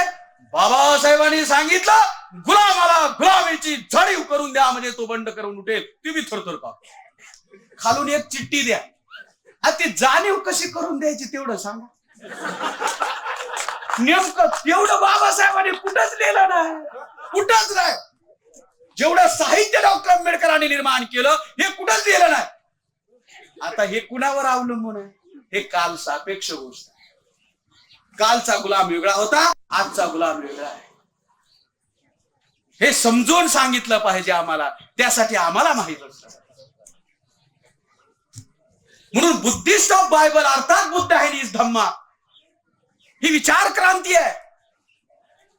आणि तेही समजणार नाही तुम्हाला, म्हणून पुन्हा बाबासाहेबांनी त्याचाही शॉर्टकट केला. दॅट इज 22 प्रतिज्ञा. खर तर आम्ही लग्नाला, वाढदिवसाला हे भेट द्यायला पाहिजे. लावा घरात निदान बघ तरी सुरापान करताना, किमान सुरापान ते ही सांगायची वेळ आली. काय करावं, विलाज नाही. होतं काय, त्यांनी सोय केली आमची. ऑफिसर लोकांसाठी ऑफिसर चॉईस ओसी व्यवस्था केली. डायरेक्टर लोकांसाठी डीएसपी डायरेक्टर स्पेशल सगळ्याची व्यवस्था. मग काही लोक गेले डॉक्टर मंडळी म्हणले आमची व्यवस्था, म्हणले तुमच्यासाठी ब्रँडी. ऑफिसरला ऑफिसर चॉईस, डायरेक्टरला डायरेक्टर स्पेशल, डॉक्टरला ब्रँडी. मग सामान्य लोक गेले म्हणले आमचं तुम्ही देशी घ्या म्हणले. सगळ्याची व्यवस्था पाहिजे. नाव घेऊन आणि नावाचा जप करून काय होणार नाही. हे लावून घेतलं पाहिजे मनाला, सल्लं पाहिजे, टोचलं पाहिजे, जळलं पाहिजे. ज्याचं जळतं त्यालाच कळतं, ते कळलं पाहिजे. इतका अवडंबर, इतकं ढोंग, इतका पाखंड बरा नव्हे, इतका भ्रम बरा नव्हे. ज्यानं जगानं आमची खी थू करावी इतकंही वागणं विचित्र बरं नव्हे. हे चित्र विचित्र दिसायला लागले आज, कारण फक्त आम्ही पालन करत नाही. म्हणून बाबासाहेब म्हणले होते यार असं म्हणायची वेळ येऊ देऊ नका बरं की या लोकांनी धम्माचा सत्यानाश केला. सांगितलं होतं, 56ला सांगितलं होतं, धर्मांतर करताना सांगितलं होतं. अरे असे म्हणायचे लोकांवर वेळ येऊ देऊ नका. अरे यांच्या हातात धम्म दिला आणि यांनी धम्माचं वाटोळ केलं. जगातला अतिउच्च धम्म बाबासाहेबांनी दिला, पण आम्ही बौद्ध झालो नाही, बुद्धालाच महार केलं. भक्त भक्ती करतात आणि मुक्तीचा मार्ग शोधतात आणि अनुयायी महापुरुषाचं अपुरं राहिलेलं काम पूर्ण करत असतो, त्याला अनुयायी म्हणतात. बाबासाहेबांची भक्त वाढावी अशी इच्छा नव्हती, चले भक्तांचं अमाप पीक वाढायला लागलं. अनुयायी निर्माण झाले पाहिजेत, जे महापुरुषाचं अपुरं राहिलेलं कार्य नेटानं, मेहनतीनं, चिकाटीनं, प्रयत्नपूर्वक पुढे नेतात, ते अनुयायी असतात. पावलावर पाऊल टाकून आम्हाला सांगितलं महापुरुषों के पदचिन्ह अमिट होते हैं. अरे क्यों अमिट होते हैं? उस पर हम चलते नहीं है, चलना चाहिए, मिट जाते हैं. चलने के लिए कार्यक्रम. आम्ही त्यांच्यावर चालायचं नाही, वाट वेगळं असं निघालो बाजूने, काय इकडून का महापुरुषाच्या पावलावर पावलं टाकायची नाही. अरे मग बाजूने निघालं, काट्या कुपाट्यातलं निघालं. आमच्या सोयीनं कार्यक्रम करतो, आमच्या सोयीनं वागणं करतो. Buddhist Bible, Buddha and his Dhamma. दुसरा विषय जो आहे टू मेक अ चेंज, बदल करणं. नीट आहे का? फार गंभीर आहे ही गोष्ट. माझ्यासारख्या लहान माणसाने बोलण्याची गोष्ट नाहीये. मला ती ऑथॉरिटी पण नाहीये, मी कबूल करतो तुमच्या समोर जाहीरपणे. बाबासाहेबांकडे अथॉरिटी होती, बाबासाहेब फार मोठी व्यक्ती होती, त्यामुळे निदान असं बाबासाहेब म्हणू शकत होते, लिहू शकत होते. कदाचित वेळ आली असती तर त्यांनी तसं केलंही असतं. काय विषय माहिती आहे दुसरा बाबासाहेबाचा त्रिसूत्रीतला? टू मेक अ चेंज, बदल करणे. कशात? नंबर 1 इन द स्ट्रक्चर, संरचनेत. आणखीन कशात? In the AIIMS and objective.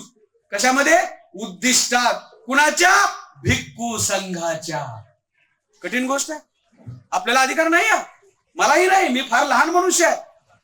बाबासाहेबाला अधिकार होता, बाबासाहेब मोठे होते, तरी सुद्धा त्यांनी दिलंय म्हटल्यानंतर त्याच्यावर चर्चा करायला काय हरकत नाही. To make a change in the structure and aims and objective of Bhikkhu Sangha, म्हणजे भिक्खू संघाच्या संरचनेमध्ये आणि उद्दिष्टामध्ये बदल करायला पाहिजे बाबासाहेब.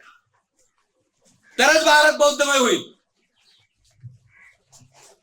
त्यातली 2-4 उदाहरणं सांगतो तुम्हाला.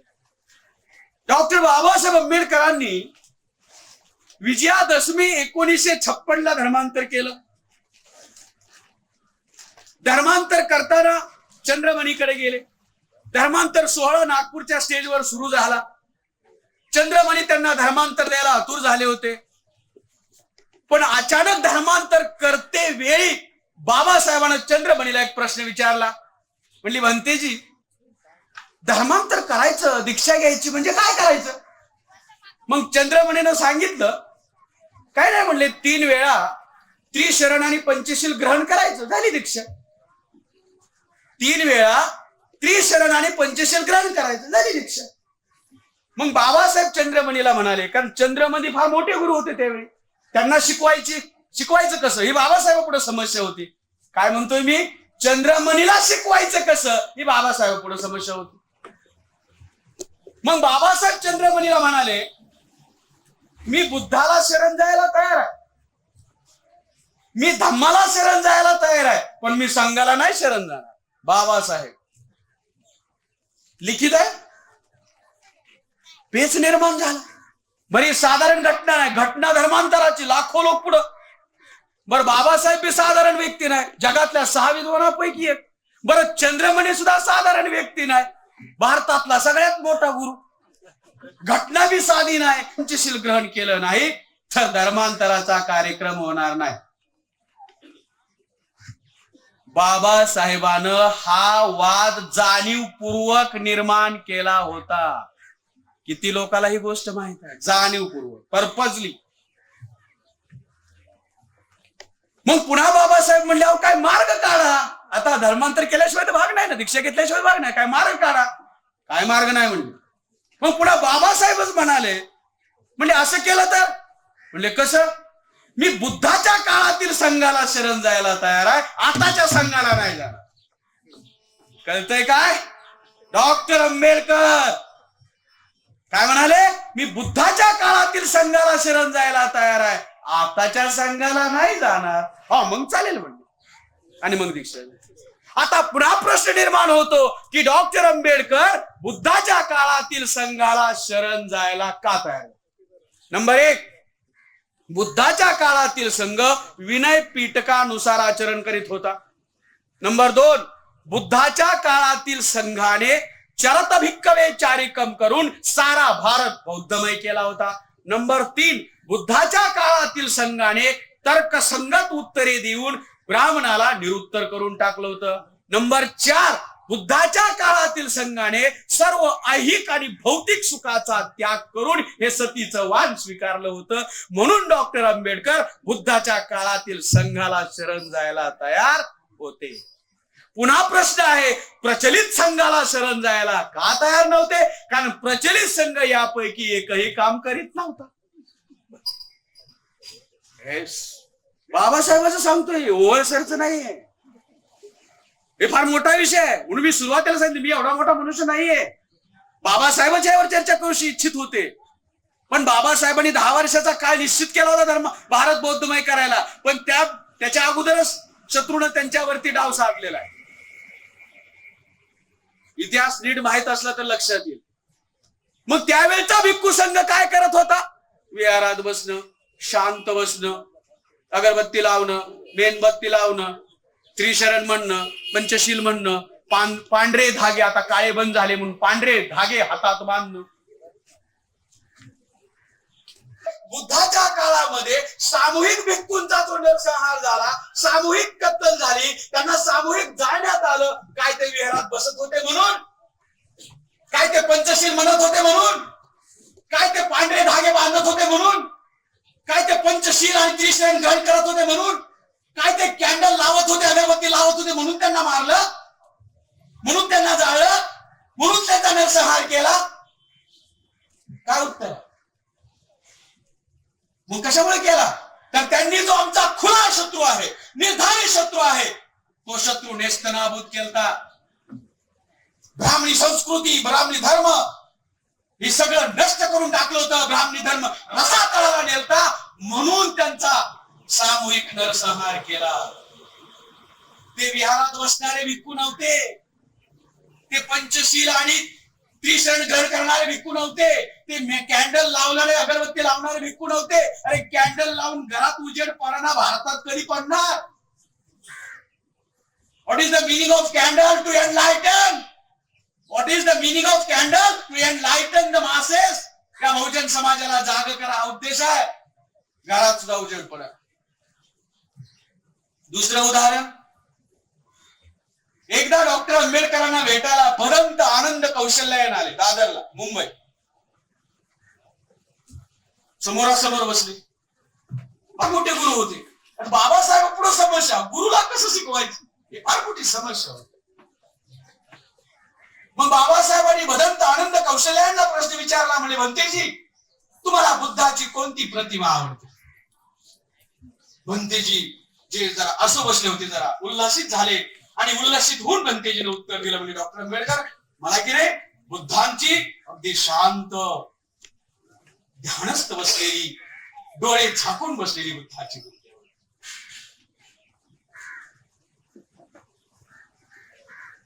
भदंत आनंद कौशल्यानं असं उत्तर दिलं आणि पुन्हा प्रतिप्रश्न बाबासाहेबांना केला. म्हणजे डॉक्टर आंबेडकर, तुम्हाला बुद्धाची कोणती प्रतिमा आवडते? बाबासाहेबांनी उत्तर दिलं, मला बुद्धाची डोळे उघडे असलेली आणि जनात भिक्कवे चारिकम करणारी प्रतिमा. काही केल्यावर काय होत नसतं, नीट विचारात घेतलं पाहिजे, कळलं पाहिजे आम्हाला. भारतात सगळे बुद्धाचे हे डोळे उघडे ठेवलेले अपवाद असावा, अभिनंदन करता. सगळे डोळे लावलेले आहेत.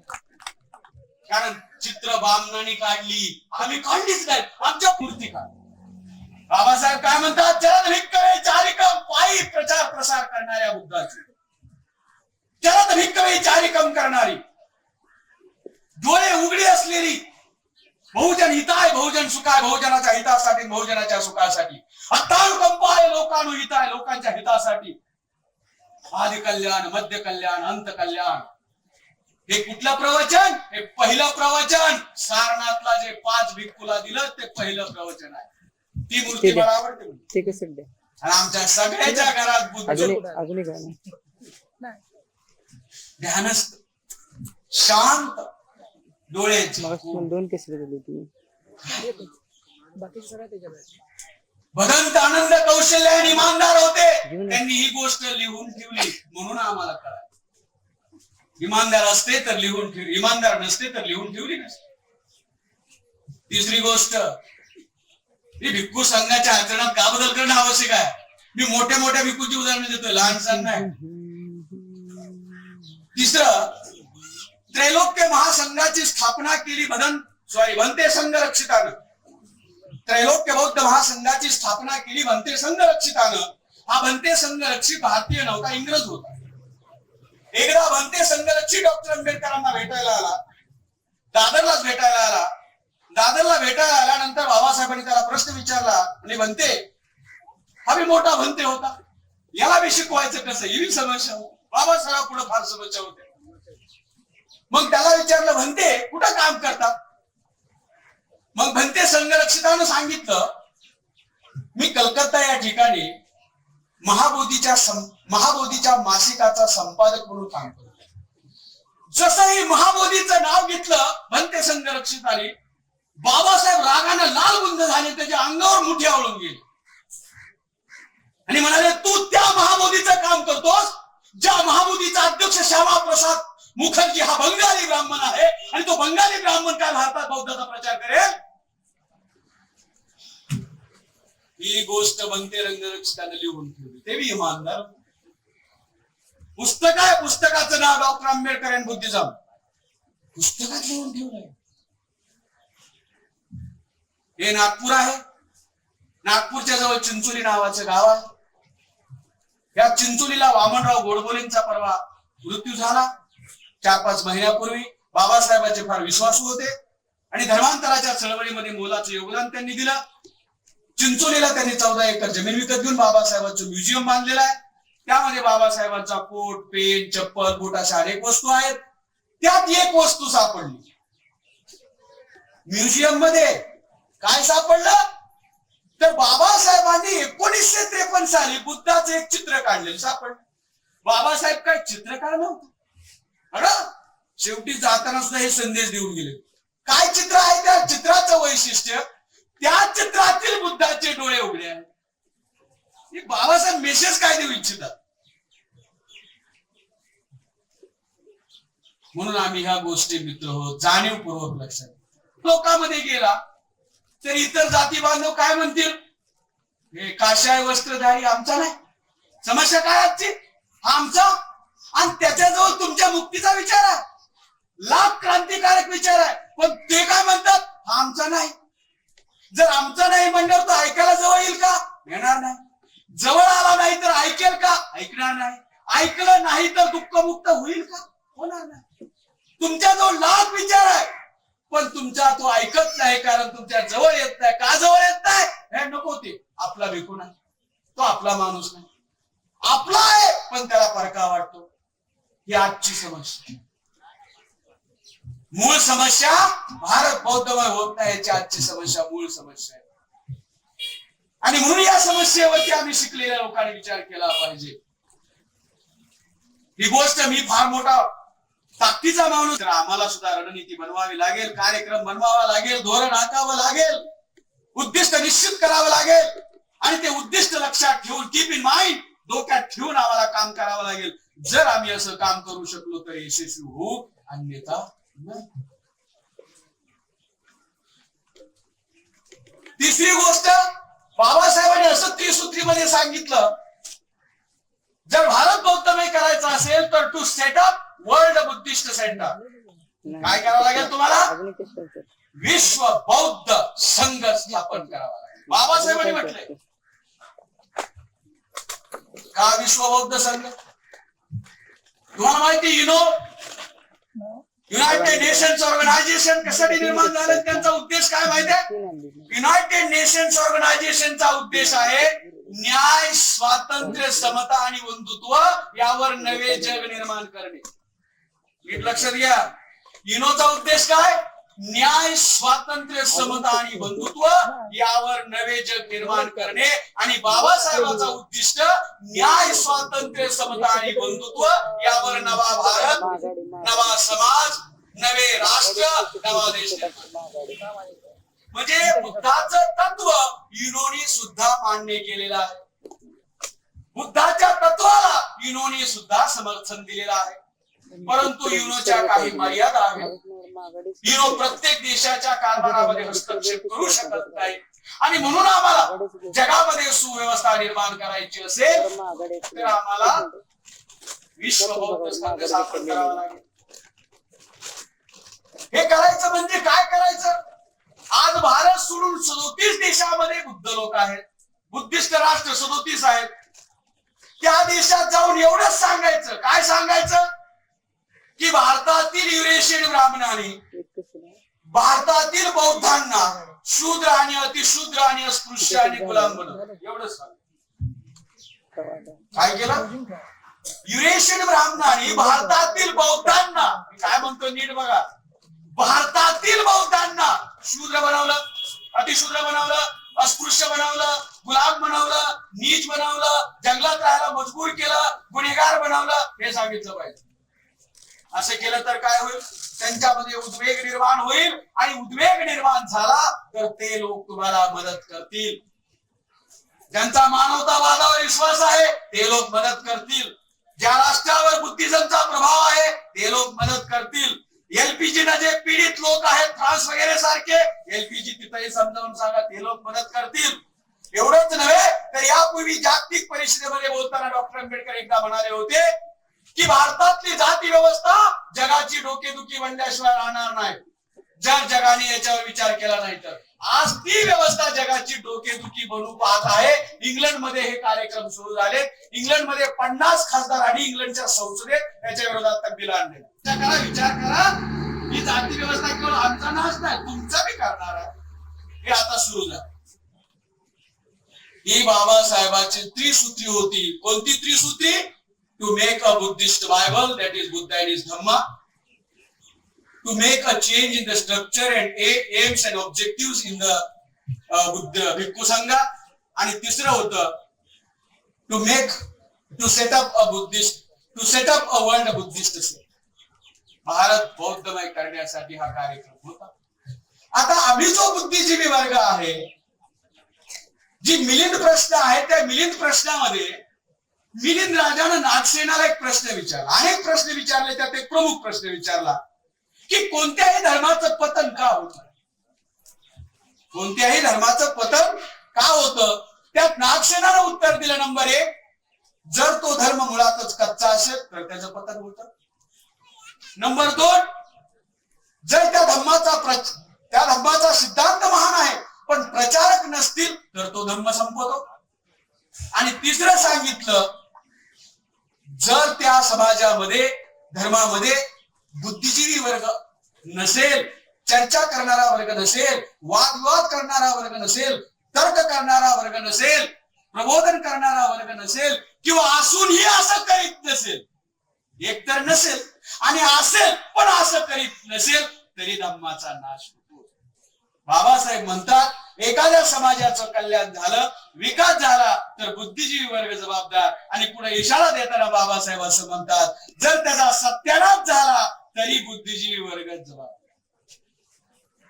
म्हणून आज 50 वर्षानंतर आम्ही चर्चा केली पाहिजे, आत्मपरीक्षण केलं पाहिजे, चिंतन केलं पाहिजे की बाबासाहेब म्हणले होते सारा भारत बौद्धमय करील.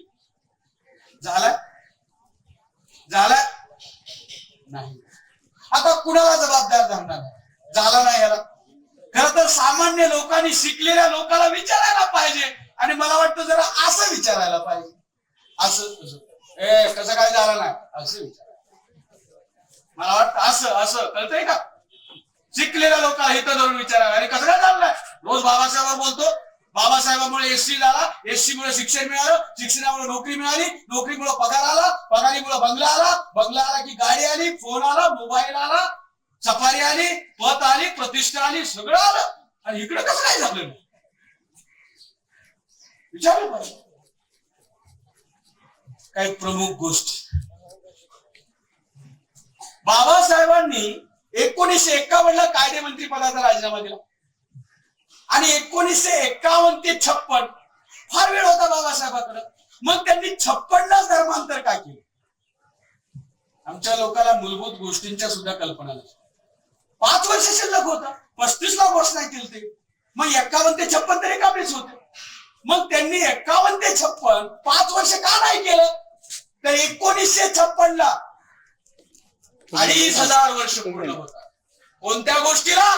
बुद्धाने सारनाथ इथं ते पहिलं प्रवचन दिलं, त्या प्रवचनाला त्याची आठवण करून देण्यासाठी, इतिहासाची पुनरावृत्ती करण्यासाठी डॉक्टर आंबेडकरांनं बरोबर 2500 वर्षानंतर 2500 वर्षानंतर केलं. दुसरा प्रश्न की आज विजयादशमीलाच का? मी मगापासून एक तुमच्या ध्यानात आला असेल, आणि कलिंगवर स्वारी केल्यानंतर विजय झाला अशोक, आणि मग तिथं जो मांसाचा खच पडला, रक्ताचे पाठ वाहू लागले, सैनिकाचे नातेवाईक त्या आपल्या सैनिकाच्या प्रेताला घेऊन कवटाळून रडू लागले, आणि विजयी सम्राट अशोक ते दृश्य पाहून उद्विग्न झाला, त्याला खूप दुःख झालं. आणि तेवढ्यात त्याला भिक्खू भेटले, त्यांनी बुद्ध धर्म स्वीकारला, बुद्धाची तत्व स्वीकारली, आणि आता तलवारीच्या टोकावर नव्हे तर प्रेमाने यांच्या सिंहासनावर, यांच्या हृदयावर मी राज्य करेल असं ठरलं. आणि त्या दिवशी त्यांनी सगळ्यात महत्वाचा निर्णय घेतला की इथून पुढे मी युद्ध करणार नाही, हिंसा करणार नाही. तो दिवस आश्विन महिन्यातला 10वा दिवस होता. त्याला सम्राट अशोक विजयादशमी म्हणतात. आणि त्या विजयादशमी दिवशी बाबासाहेबांनी 1956 ला धर्मांतर केलं. त्या दिवशी 14 तारीख होती. 25 वर्ष पूर्ण झाली 81 ला, त्या दिवशी 8 तारीख होती. आता काल 50 वर्ष पूर्ण झाली, 2 तारीख आली. तारीख योगायोगानं आली, बाबासाहेबांनी हे ठरवून केलं. आणि आमचा वाद कुठं? विजयादशमी का 14 करायचं काय ते लाभ ते बाजूला, आणि हे बामणाने लावलं, वाद बी लावायला ते. आता बाबासाहेबांनी त्या दिवशी काय केली त्याचा इतिहास आहे. सम्राट अशोकानं जी क्रांती केली, ती क्रांती तुम्हाला कळावी, ती कळू नये म्हणून ब्राह्मणाने 3 भाकड कथा रचल्या. नंबर 1, रामाने रावणाचा वध केला, पहिली भाकड कथा. नंबर 2, दुसरी भाकड कथा, पांडवाने शमीच्या झाडावरून शस्त्र खाली घेतली, शमीचं झाड म्हणजे आपटा. तिसरी भाकड कथा, दुर्गेनं महिषासुराचा वध केला. ह्या 3 कथा आमच्या लोकांना माहित आहेत, पण सम्राट अशोकानं धम्मचक्र प्रवर्तन केलं हे माहित होतं? हे पुन्हा माहित व्हावं माझ्या बांधवाला, पुन्हा 2500 वर्षानं माहित व्हावं म्हणून डॉक्टर आंबेडकरांनी पर्पजली, जाणीवपूर्वक विजयादशमी तुम्हाला कळू नये म्हणून ब्राह्मणांनी दुसरा शब्द आणला, दसरा. दसराला हिंदीमध्ये दशहरा म्हणतात. आणि दशहरा म्हणजे 10 हरवणारा. काय 10? रावणाची तोंड नाहीत, कुठल्या माणसाला 10 तोंड नसतात, तर तुमच्या 10 पारमिता 10 शील हरवणारा अर्थ आहे. आमच्या धर्माचा सत्यानाश त्यांनी केला, त्याची आठवण म्हणून ते म्हणतात दसरा सण मोठा नाही आनंदा तोटा.